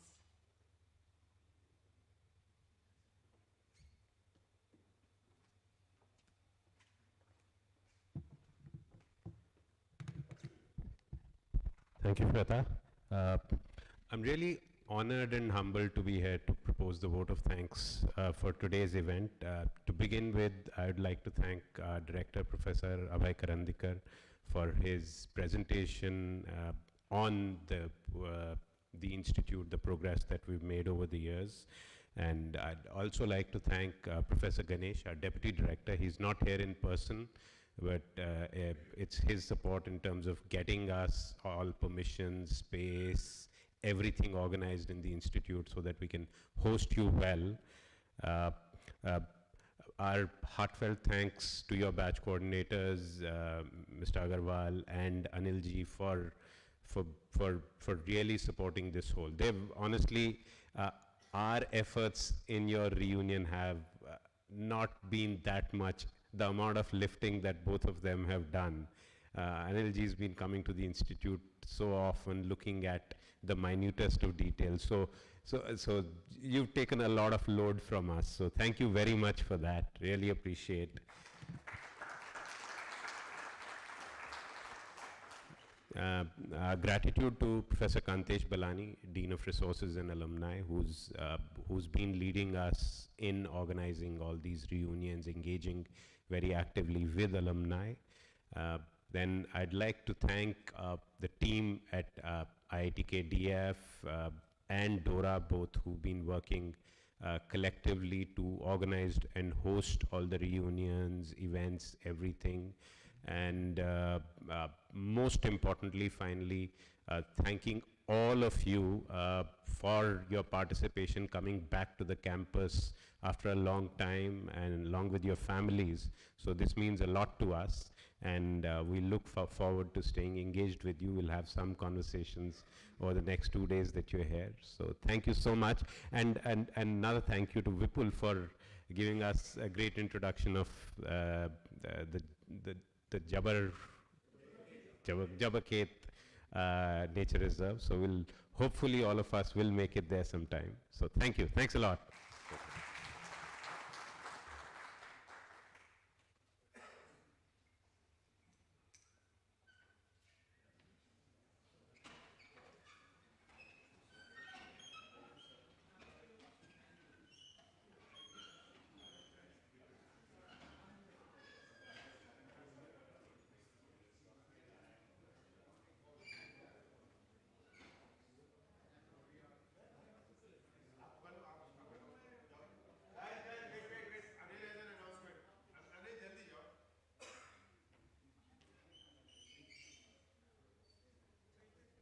So we have one more item on the agenda, a program called Yadein, a tribute to our batchmates who are no more with us. So I think as per the schedule, we have a short tea break and then we can come back here. Yeah.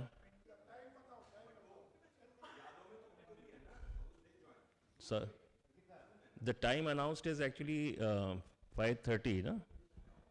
Yeah. Ah. No, but you have announced, I think, on the Zoom. 5:30, हाँ. Time तो 5:30 का है ना? तो Okay, our, no, we don't have to go back to VH. Our evening chai is being served here only. So we're just taking a break for chai, and then we reassemble here, and then the Yadi session starts. Okay, so that's how we are going to do it. So chai for you, for that you do not go back to VH. It's right here. Okay, just outside. Thank you. 5:30. Yeah, I think what time is it right now? it's still. Yeah, it's almost 5. So half an hour break. Let's have chai and then come back. 5:30 we start.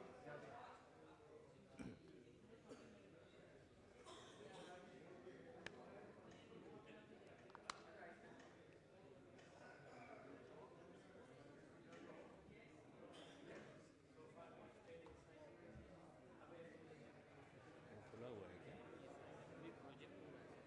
हाँ.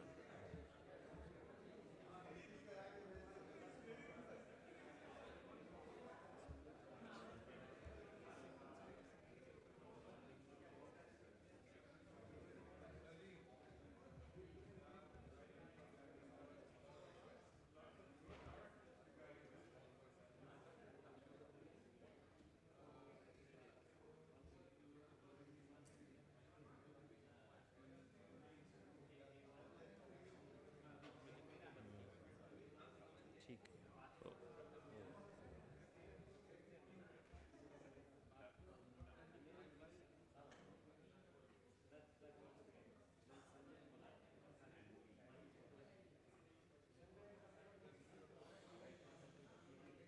नहीं पीछे. यहाँ से चलो.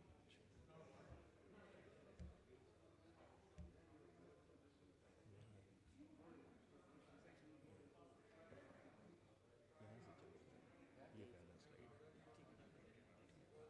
फिर अभी आते.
Hello.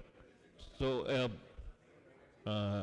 Ramu has lost his spec, which was in a pouch. So, if anyone finds his spec, please let him know.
So, good evening, friends. Now we have come to the end of the day's program, and this program, there's a short tribute that we have planned to pay to some 21 members of our batch from amongst those who joined in 1973, who are no more with us. And some of them have been recent, so we know about them, but there have been some which happened over the past 45 years. And so today we have planned to do a small tribute to remember them.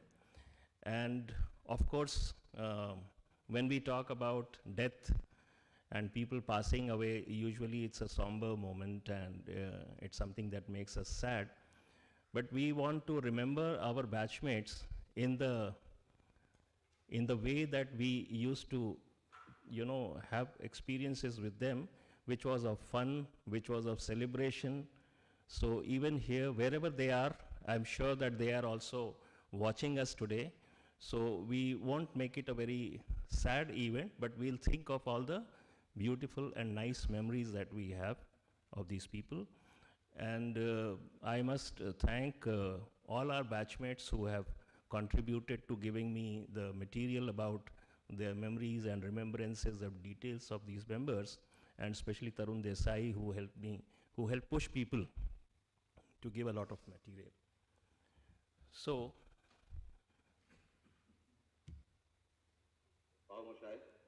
जिंदगी और मौत ऊपर वाले के हाथ है, जहां पना उसे ना तो आप बदल सकते हैं ना मैं। हम सब तो रंगमंच की कठपुतलियां हैं, जिनकी डोर ऊपर वाले की उंगलियों में बंधी है। कब, कौन, कैसे उठेगा, ये कोई नहीं बता सकता है। इसलिए ए बाबू मोशाय, मैं तो भालो भाषा भालो ना, इतना प्यार अच्छा नहीं। क्या फर्क है 70 साल और 6 महीने? मौत एक पल है बाबू मोशाय, आने वाले 6 महीने में जो लाखों पल में जीने वाला उसका क्या होगा? बाबू मोशाय, जिंदगी बड़ी होनी चाहिए, लंबी नहीं। आपके डर से अगर जिंदा रहना छोड़ दिया तो मौत किसे कहते हैं? क्यों दो? बाबू मोशाय, जब तक जिंदा हूं तब तक मरा नहीं, जब मर गया साला मैं ही नहीं।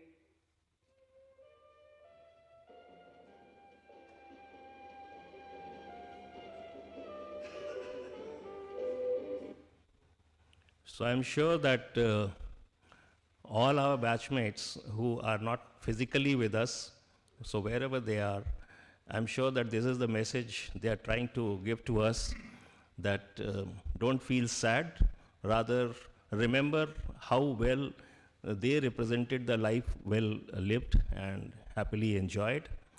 And so this particular memory, I thought, is better expressed through the memories that we remember of Rajesh Khanna from Anand. And so we come to the first one, the most recent departure of Atish Sanyal. As you can see that, he was from electrical engineering. He passed this year only on 12th of January. So I have some of these comments from our various batchmates of what they remembered about Atish. And I have just picked up the key things which represented what he truly was about. So Rohit says that he was instrumental in initiating and making our first IITK Yahoo group. And he was also, like today, Vinay and Anil are doing, and some others are doing, Himanshu is doing the effort of putting the batch together. He was probably one of the pioneers. Ati was a great guy, a good friend, brilliant, full of opinions and strong beliefs that he could articulate effortlessly. A master of puzzles who utilized them to bring people together. It's a great loss. He'll be missed. Neeraj Sangal. Hugely talented, hugely creative, brilliant mind, and a great friend. Sandeep Ghosh. Vinod Kaul. We used to call him Budha or Budhau. And so how he got this name? DC Sharma remembers that he got cold once and was coughing a lot. Because of his height, he used to walk with a bent back. So I called him Buddha. And from that time, the name stuck. And we still remember him as that. Tarun says, Buddha was a very close part of the Bombay gang, though not from Bombay. Well informed. Difficult to win an argument with him. I think this is something that everyone remembers about him. He was a fighter till the end. So this is something that, really represented him. Abbas says he was a very fine person, a humanitarian at heart, and an authority on Kashmir. So he was from Kashmir, and he really understood very deeply everything about Kashmir. Praful Patel. So as you can see from the picture at the bottom, I think many of you were fortunate enough to be a part of that trip to Dubai, where he and his wife Madhu, they hosted a reunion. And even those who did not know Praful very well during the IT days, they became his fans. So what we remember about Praful is his academic brilliance and his quiet sense of humor. He was friendly, selfless, and humble. He was a sporting fellow. Like, this is something that I remembered, and I thought that I should share this with you. Like he was, he looked always a very studious and a very serious person, but actually he had a great sense of humor. And so we used to do these experiments of spreading some pranks around. So once I tried this thing that I made up a story about our mechanical engineer professor, Manohar Prasad. And since, I thought that no one will believe me if I say that, so I asked Praful to say it to a few persons. And he did, and it became like viral. And finally, after I think 15 days or something, some people came to tell me that same story. So then I recognized that, yes, the world is round. So this was Praful. He was fluent in languages, knowledgeable about cricket, regular at the tennis ball cricket, passionate about physics puzzles. This was Vikram Kulkarni.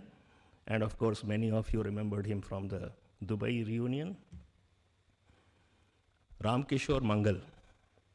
He passed away in 2020. Avinash says that, he was the most determined person I knew, never took no for an answer, blazed his own trail, no following others. He was a prolific chess player, participated in many campus tournaments. He was a good bridge player as well. It was fun taking the after-dinner walk in the campus with him. Mangal was a family man. In this photo, we see his wife Nima, daughter Astha, and son Akul. Anyone who was close to Ramkishore Mangal knew that he was a world in himself, one with abundance of knowledge and with a pure heart. He was our idol in every school essay. These are the comments which have come from his family. Our wisest friend in every carom and chess game, our confidante in tricky situation, and our #1 coach in life, as we know it. As someone who derived equal joy from his son's play school relay race win, as he did from implementing one of India's largest banking systems, the depth and breadth of his accomplishment are unfathomable. Anup Shah, Banarsi. He passed away in 2019, and as you can see that Banarsi and I, we started our hand at tennis together. So this was Banarsi practicing at the wall during that time. And then, of course, you can see all of us here at the bottom. So he was fun-loving, daring, and unpretentious. He lived life to the fullest and never took himself or others too seriously. Always eager to learn and participate in new things, be it tennis, cross-country, or anything else. He was quick to take bets. I think some of those who interacted with him closely during that days would remember that, you know, it was very easy to take a bet with Banarsi. Like trying to cross the swimming pool at the deep end when he didn't know much swimming. So that was an incident which probably Shrikant Pandit was also there in that episode. And he remembered. So shaving in the endsem exam, he took that bet with somebody for a chow mein, and he went in an endsem exam with his shaving kit and he started shaving there, and the instructor was puzzled. So falling in the swimming pool fully clothed during the SGR, the last SGR, I think this was an incident which happened. So probably, and I'm sure I wasn't there, but probably it was another bet he took with somebody and he fell in the swimming pool with this fully clothed. So that was Banarsi, you know. Vishwanath Gopalan, electrical engineering, he passed away in 2018. Soft-spoken and down-to-earth, Bharat Batra says. Deepak Sharan says he was the table tennis champion of the institute and he taught me table tennis. That's what Deepak remembered about him. His family, they have said this thing. With all his distinctions in his professional and personal life, the memories he left pertaining to his politeness, cheerful countenance, his eagerness to know things, and his tendency to thank people are remarkable. Atul Goyal, or Tulji, as he was called. Atul Goyal was a wonderful guy, always brimming with ideas and enthusiasm, also warm and caring. This came from Christopher. Sandeep Ghosh says, after the 5th year NSEMS, I fell ill. I think he also shared this story yesterday, that how, you know, when he was ill, Tulji dragged him to the AC computer center and they sat on the floor. And when he fell asleep, Tulji waited patiently till he got up. And so he remembered this thing. This made a very deep impression on him, and he remembers this particular incident to this day. Atish Sanyal, who unfortunately is not with us, so he had said this thing for Atul Goyal, that when we were at Kanpur, he already knew more about America than anyone had any right to. So this was typical Atish Sanyal style, you know. Yeah. Milind Marathe, of course, like the great athlete, a lot of people would remember him. So he was meticulous, full of commitment and diligence. His beautiful rendering of Jalte Hain Jiske Liye saved us from many initial ragging sessions. This was said by Didi. Famous for getting lovely home food and snacks, his love and care for family was unconditional, a true friend, a divine soul, and a great man. So you can see this bottom picture was after the famous cross-country race in which I am also there at the backside. So Milind was possibly among the first one or the second one. He was among the winners. Dhiren Marjadi was also. By the way, about that particular cross-country, you know, there was it was announced that the first 25 will get certificates. So Banarsi and I, we used to, practice together. And our goal was rather, that we have to somehow come in 25. Finally, he came 24th and I came 25th, of course.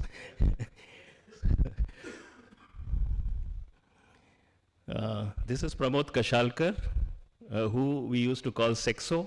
He was mechanical engineering. He passed away in 1998.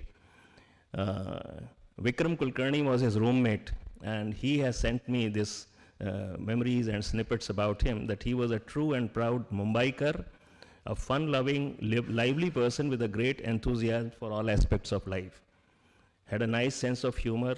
Still remember his doubling up with laughter at the jokes cracked by Praful Patel with a deadpan face. He was a follower of the rules of give and take in the serious business of leg pulling. So that goes in the community living, and he was sporting enough to accept the nickname of Sexo, which was given to him by the batchmates. So he never got disturbed by it, rather he used to enjoy being called Sexo. I don't know how it came about. His joyful, fun-loving nature made it easy to be a part of any group. He loved to play chess, and it was fun to see him often playing alone and practicing his moves. He was so passionate about chess. He was a keen enthusiast of general knowledge and had a set of Bonvita GK quiz compilation, a prized possession in those days. So, when maybe like these things will trigger some memories in some of you who interacted with him during those days. Madhu and Shumali, you see this picture of his. Unfortunately, I couldn't find any better picture for him. And you'll find him bald, but actually he had beautiful curly hair. So he was a tall, curly-haired, handsome, good sportsman.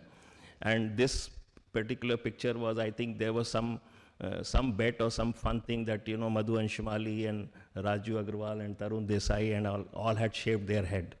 So there was a group picture from which I got this. So probably, like Tarun knows more about what it was all about. So Ajay Sinha was his roommate. And he remembered that in the first semester, Madhu asked me to speak to him only in English, as he wanted to improve his command of the language. After 2 weeks of struggle, we abandoned the project. Okay. Deepak Sharan says he was very fond of Hindi music and was the proud owner of a transistor, which was a big thing in those days. He was generous enough to allow me to borrow it many a time. So our needs and demands were very simple in those times, So somebody bought, lending his transistor was a great thing. He was always ready for a laugh, a twinkle in his eyes. He was a very keen cricketer, pace bowler. And post IIT, he did his MBA from IIT Manila. And I think he was working there. That's where he... Sorry? Bangkok. Oh, okay. Okay, sorry. Okay. Manoj Chandra remembers him that he was quite jovial and never took life very seriously. When Vinod Reddy was the mess secretary, Madhu and Vinod had taken up the vegetable procurement duty, and they would get up very early to go to the sabzi mandi to procure, and Manoj Chandra used to wonder where he finds all this energy from.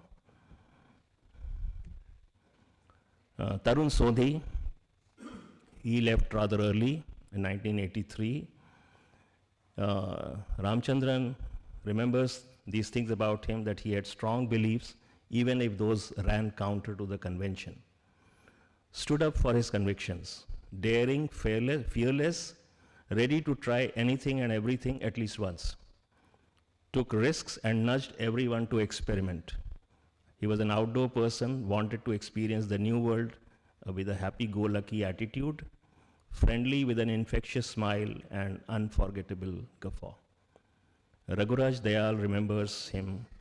He always nudged everyone to experiment, from climbing on the scary top of the campus water tank to motivate his friends to streak naked, and he always came up with this contrarian view on relationships.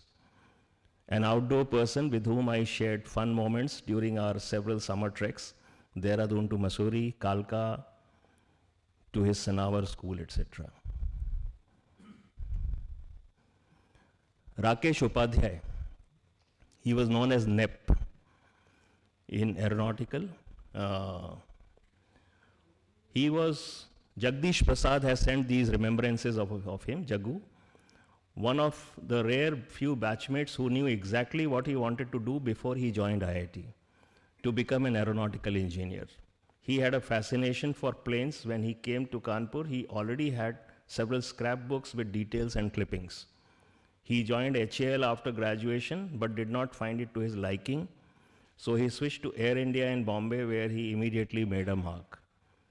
So Jagdish says that I reconnected with him in Bombay when I decided to start a business there, and our common love for hiking and outdoor activities kept us in close touch. So like Kholu and me, he was also part of the hockey team. And I think Nep and Kholu were the two best sprinters in our batch. Sadly, his short stay on Earth ended in a tragic accident where he slipped and fell onto the concrete floor inside the hangar at Air India while performing a routine inspection.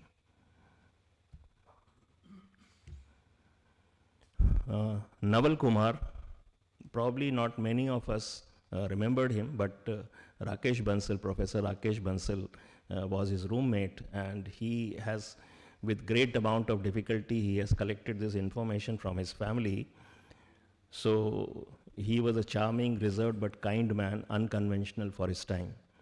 So many of you would be interested in knowing that he hailed from Jhansi, and his Bua was married to the legendary songwriter, lyricist Shailendra. And he often shared stories about Shailendra with me. So as you can see that this is the photo of Naval. And why do we have this picture here? From this movie Tisri Kasam, and this bottom picture of the kids who were in this song called Lali Lali Hotwa. They were running behind this bullock cart. That Naval was one of the boys in this scene. We don't know which one, but he was there in this. This is the story which Bansal got for me. And this was interesting actually, Rakesh Bansal told me that he was fond of dixing. I don't know whether I'm pronouncing it right, as a hobby, which involves receiving and identifying distant radio or television signals, or making two-way radio contact with distant stations. I had never heard this word before he gave it to me. So probably that was what pulled him to the other side earlier than what he should have gone. He was trying to make too many connections with the other side. Then, these are some of the batchmates about whom we could not get much information in spite of our efforts, but we have these photos. So there was this Pramod Mohan Chaube, who passed away in '95, Julius Kanyembo, and K.K. Chaudhary, who we used to call Chacha in 1981. So he was civil engineering, and Rajyavardhan Asthana was his roommate. He used to stay in Hall 3. So these are the three people from this list. We all probably remember Ashok Chadha, although he lived for a very short time, and there was this tragic incident in the gym, which many people remember. So Ashok Chadha and his elder brother, Ashwini Chadha is still in Hyderabad. He was 3 years our senior, and he was also a TT champion. And he married Madhu Gupta, who was 1 year junior to us. So they are both in Hyderabad, and I sometimes go to Hyderabad, I meet them. So Ashok, although he stayed for a very short time, but somehow I think a lot of people remember him from that time. And Robin Majumdar, he passed away in 2018, but I couldn't get much material about him. Probably he was not in contact with many people, but he was in Hall 3. Then there are these three. Mukesh Agrawal, who passed away in 1974. Raman Subramaniam.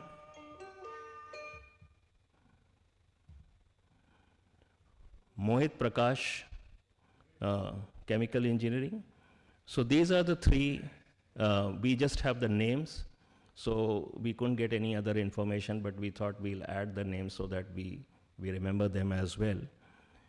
And so this is a surprising list of 21 people from our batch of a little over 200 who are not there with us anymore. And but as you know, we learn here that they will always remain.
So, you know, like I thought the best way they would probably want us to remember them with will be this particular song. रहे न रहे हम महका करेंगे बन के कली बन के सबा बागे वफा में. तो इसलिए हमने ये सोचा है कि tomorrow when we are going to the nursery, so we have planned to plant a tree in their memory. And because probably that's the best way to keep their memories alive, and we have planned to plant a mango tree so that it can keep giving the fruits to the future generations. So that's the tribute, that's the best way I thought of paying a tribute to our batchmates who are not there with us, but they remain in our memories, and in the form of this tree which we are planning to plant tomorrow, probably even the physical world, their memories will remain. Thank you very much.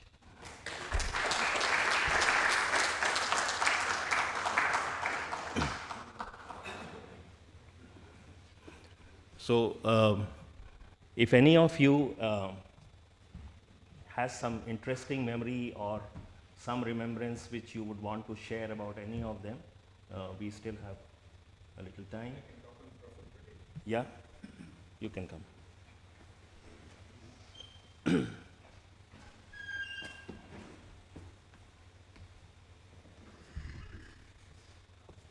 Praful Patel was my next door, he was next door to me in my both 4th and 5th year, and being the most intelligent person in our mechanical engineering, I used to always go to him for any question, and invariably he always had the answer. And believe it or not, once I quizzed him on a question which he said that it's the most simple question, that why can't you give an answer to? So I said, I've just met Dr. Oberoi, this was in fluid dynamics, and he gave me an answer opposite to what you told me last week. And he went and challenged Dr. Oberoi with me. And finally, Dr. Oberoi accepted that Praful Patel was right and he was wrong. So this was one of my rare memories.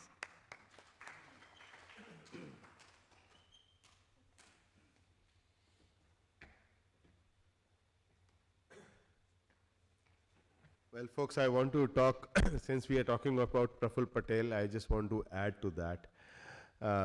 All of you all know that I've been doing these reunions, and the last one before the pandemic we could manage to squeeze in was Dubai. And Praful, actually I came to know first time that such a gentleman existed when he turned up for one of the reunions, earlier reunions. He used to come for every reunion. And then he suddenly said, मैं तो Dubai छोड़ रहा हूँ, Dubai में कर लो. So, and for that reunion, trust me, I had to do the least amount of work. All I had to do was give him a set of names.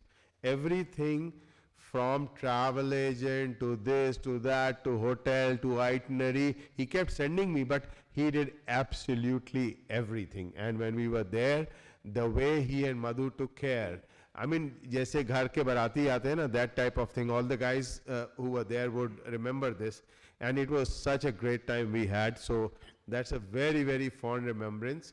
And then Shrikant and I stayed on, and Vipul, you were also there, I think. No. Shrikant, you and I, and we all, he drove us. We spent a full day going to Abu Dhabi, seeing the Grand Mosque, etc., etc. And he was just there. I mean, कुछ भी उसको बोलो कि हाँ हाँ चलो, you know, हम कह रहे थक गए नहीं यार आए हो तो देख लो, and you know that kind of a thing. So it was really at your service kind of a thing. I just cannot forget that warmth which he displayed. The second one is, of course, Ati. Ati's going has been such a shock that I don't think I've been able to even articulate in the groups. One of the persons I spent huge amount of time at IIT, probably one, maybe the maximum. You know, I have a lot of close friends, but in terms of time, and then both of us went to IIM Calcutta. Hello. Anyway, everybody can hear. Hello. Hello. Hello. Hello. Yeah. So, you know, both of us went to IIM Calcutta. That gave me another chance. And we again spent a lot of time together. And over the years, whenever he would come to Delhi, we would always meet, you know, he always come over every time, spend a lot of time. And that loss is, I mean, it's like a total shock. And all the things which I said, and the one thing which I can never forget about Ati is, you know, his laugh and smile. You know, suddenly he'd feel very naughty about it, and it starts from here, you know, a twinkle in the eye, and suddenly go, and you know, he used to love to have that naughty smile. So that is something which I dearly remember about Ati. Thank you.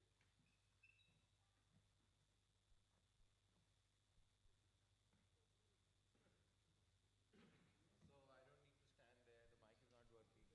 So a couple of things came to my mind. One is about Milind Marathe. Milind Marathe was in the same research here, in the same level.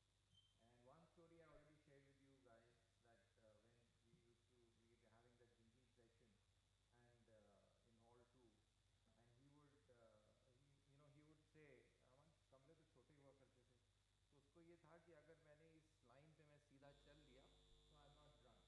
So he would hold me and I was a teetotaler. So that is one incident I shared with you guys about him. And he would do that, and he kept doing that till he was completely drunk. So he was another very small thing came to my mind while sitting here. That was also early that time. One fine day I went to Milind Marathe's room, PD's room, and I find Milind Marathe walking in black shoes inside the room again and again and again. So मैंने कहा यार क्या कर रहे हो? कहने लगे यार जब से IIT में आया मेरे पेरेंट्स ने मेरे को ये नए जूते दिए थे ब्लैक, जो कि मैंने पहने ही नहीं, तो वो उन ब्लैक जूतों को पहन के अपने कमरे में ही घूम रहा था वो. Can you believe that? I just, you know, this incident. अच्छा, प्रफुल्ल पटेल से हम IIT में तो इतने साथ नहीं थे, but Anil and I were there when these guys were in Brookborn and I was in Godrej, first job out of IIT. तो हम भी जब शाम को बैठते थे, तो प्रफुल्ल पटेल जो है फिक्शन पे हमें शुरू कर देते थे, फिक्शन पे सवाल पूछते थे, फिक्शन पे क्विज़ पूछते थे.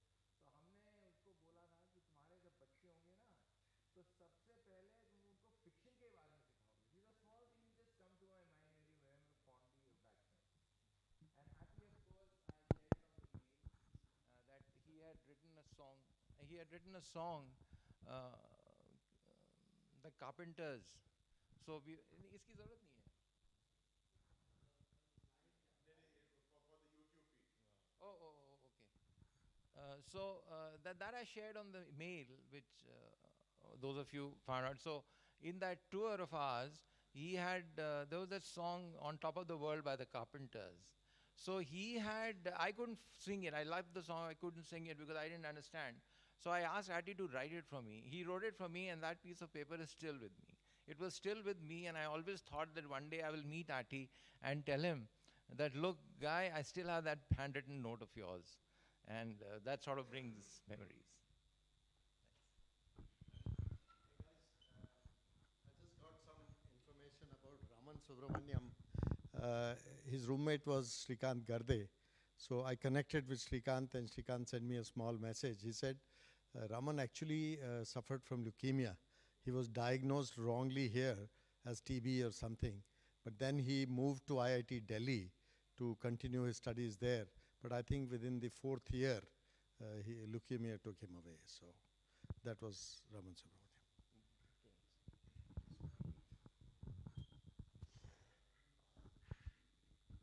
So I have a couple of memories. One is of Atty. When Atty left the World Bank after working there for many years, I was chatting with him, and I said, Atty, why did you retire? So he sent me this very short message. I was tired, so I retired. It was like, that's Atty.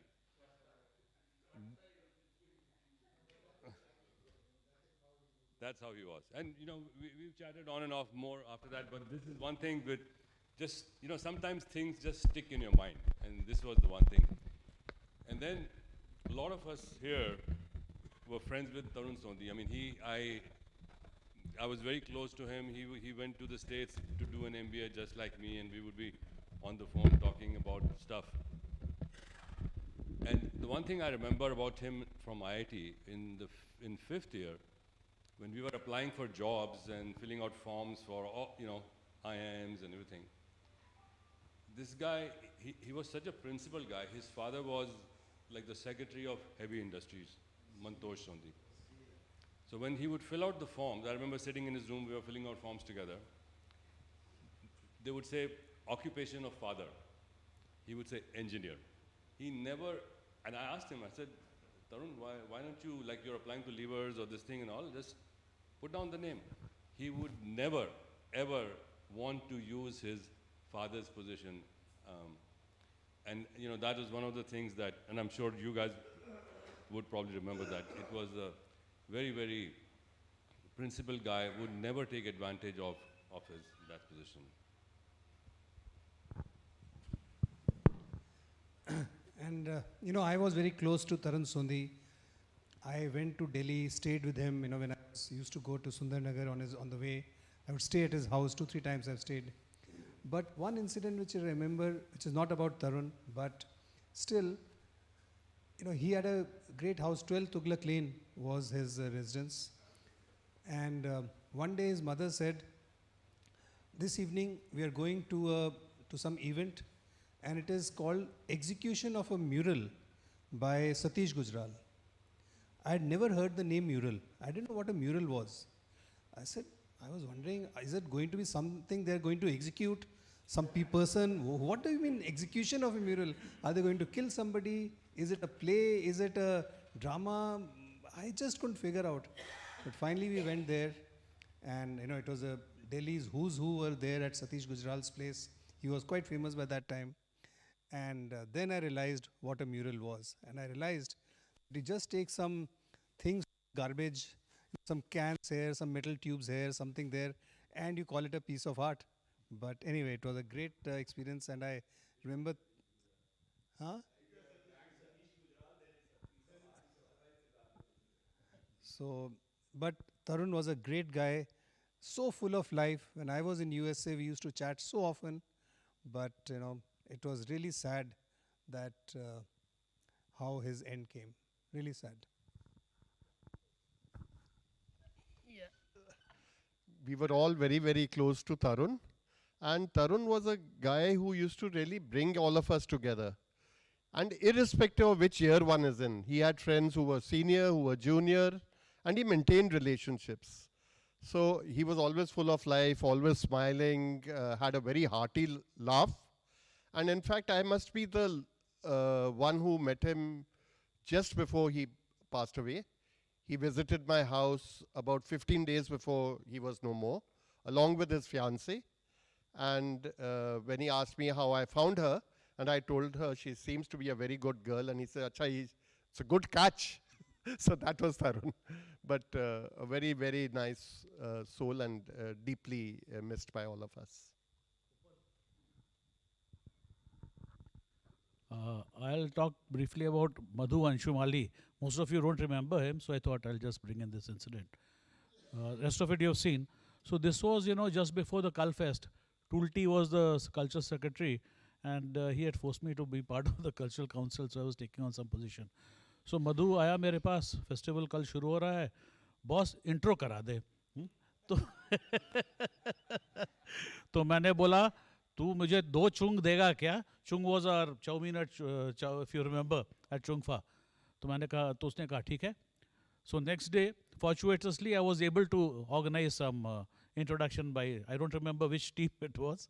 So 2-3 लड़कियों का intro करा दिया मैंने. So this guy was beaming from year to year. मैंने बोला मैंने अब intro करा दिया, अब क्यों करना है, तू कर. So उसके बाद, after that, the festival went on for 3-4 days, what it used to. Then he came to me. I said, Mera Chungfa. So he actually, honored this thing. So I thought I would just share this with you. He was a nice guy, willing to enjoy life.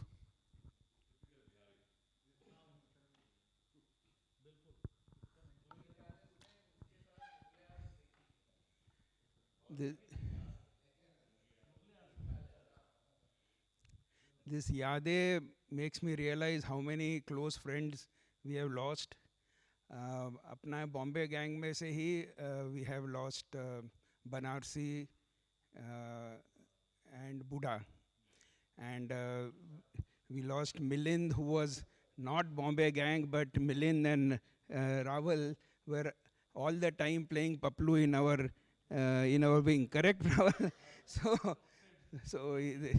And Atish and I got very close in Washington, D.C. when I was there, and met him a number of times. So, there are a lot of stories, and one thing about Banarsi, I remember one vacation he said, Ganga mein jate hain. And I think he and Kasturi Iyer, they took a boat and they tried to go upstream on Ganga. And I think within 2-3 days, they've finished all their petrol and they had to come back by truck or something. But he was always positive. I've seen him in at the end, he was suffering from skin disease, but he was always positive. Abhi homeopathic karte hain, wo karte hain, always. Now, one thing I want to suggest is, we have collected a lot of matter. Anil tried to compress everything in one slide, but actually we have more, and I think as we probably we can collect still some more matter. So what I suggest is we build a virtual storage space. And I was talking to Bhupi, and we have a Yahoo group, but Yahoo group doesn't give you a free storage space. So Rakesh and I were discussing, so on a Google Drive, we can create a folder called Departed Friends or something like that.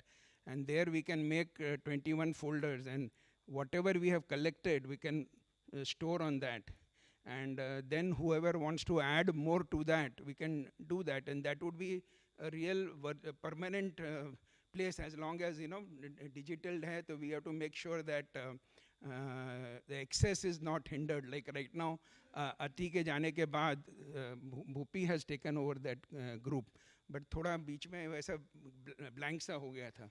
So, if you are all okay, we can do that.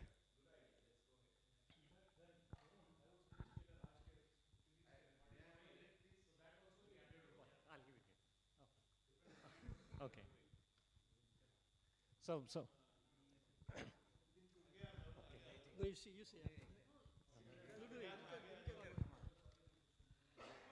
Yeah, I would like to talk about 2 of my colleagues who were in the same department. One is R.V. Asthana. Actually, I didn't know that he had expired until today. So previously I was searching in the Facebook whether I could meet him or not. RB Astana Dehan. Oh, sorry. Then sorry. Okay, about Madhu Amsumali. So Madhu Amsumali, he was a very jolly fellow. And then he used to fool with us all the time.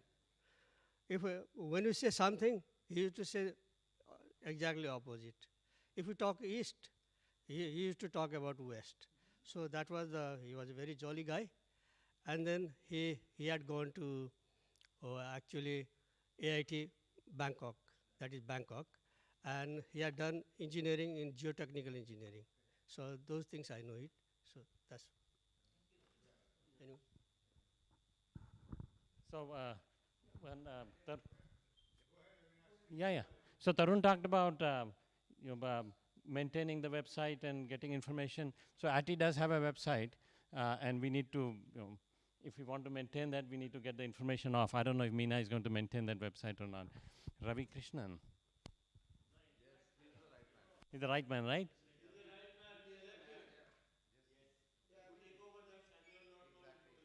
Or never. Anyway, Ravi Krishnan and I have talked about doing something, so we'll work on it. Okay, so the reason I took the mic is I want to talk about Milind Marathe. He's the guy from our batch who I have the highest regard for. I'll tell you why. Because he, used to hang out, do a lot of fun things. I think it was 4th year or 5th year he decided to get really serious.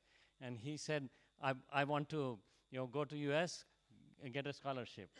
And suddenly he was a completely transformed man, completely. Really, he became a Maghu, actually. I don't know how. And yes. And he did end up securing a scholarship to US. So, the transformation is not easy to do. Yeah, my turn. So I only want to say this, that we should pay and get all the data and everything put into a website for our batch. Yeah, go ahead. You catch this and talk to him. Oh, it's gone. Hello, Rakesh.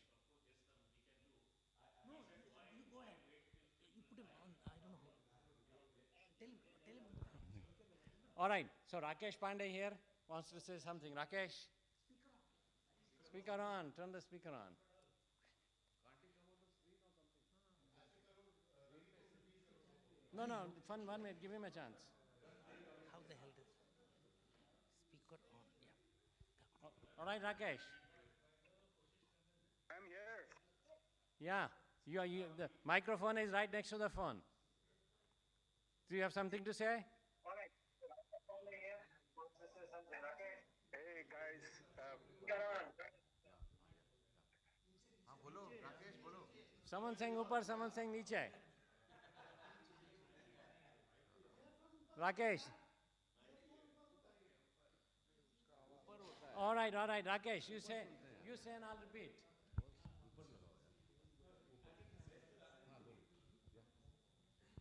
No. Rakesh, you went away completely. Can't hear anything. Mic on hai ye? Yeah, now we can. All right.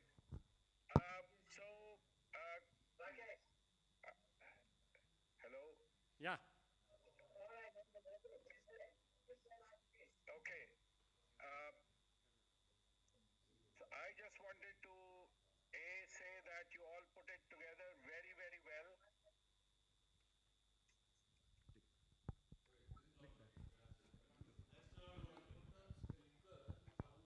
Someone is saying top, someone is saying bottom. I have no idea. Wait 1 second.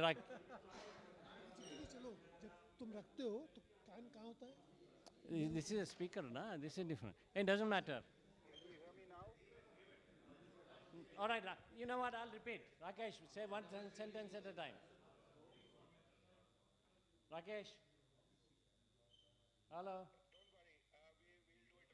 No, we can hear you. Arey, Rajappa, we can hear you. Please speak loudly. Hello? That was the goal, yeah. Hello? Hello, Rajappa. Okay. Cholo. if you're finished. Yeah, I'm done. Okay. I just want to talk about Julius Kanyambo. He was in chemical and great guy, uh, fun to be with, and a very good sports person. Sad to see him go. Anyone else? Yeah.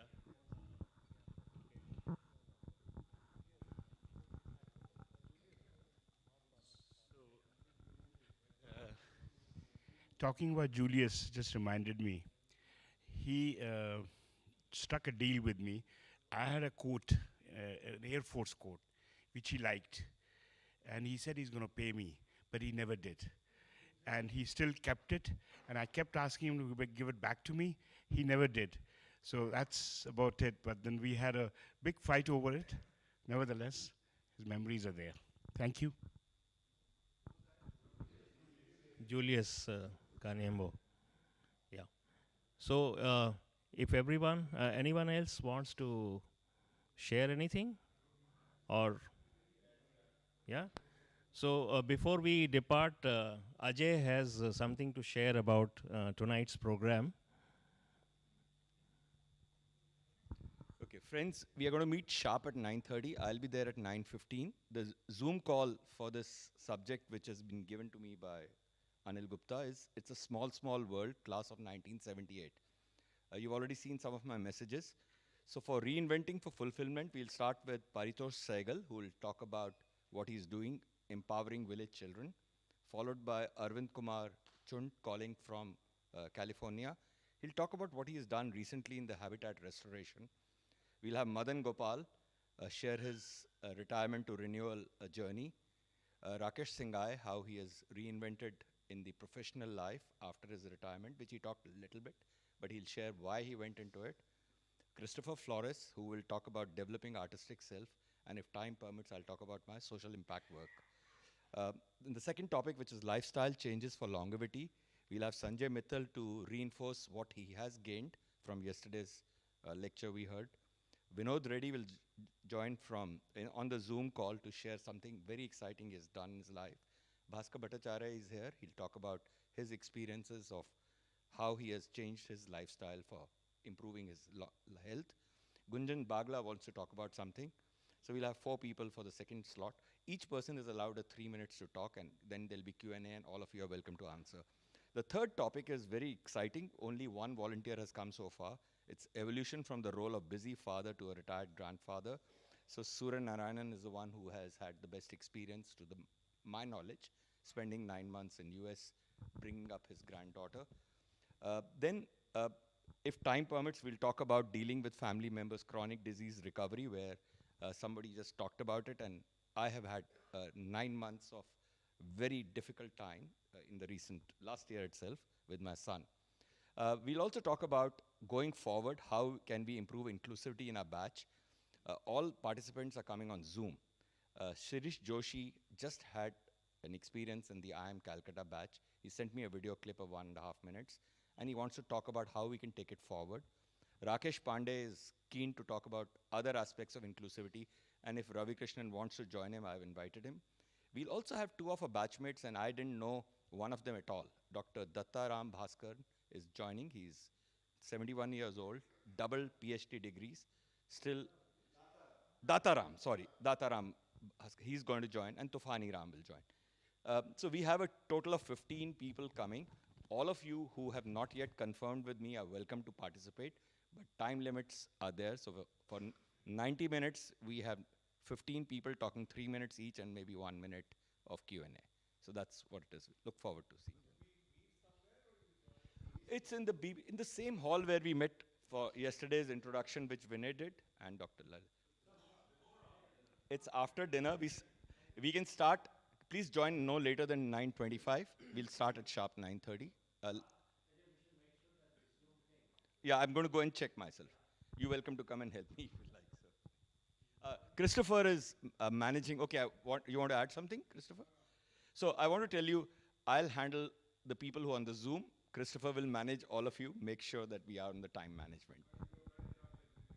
Thank you. Unmanageables.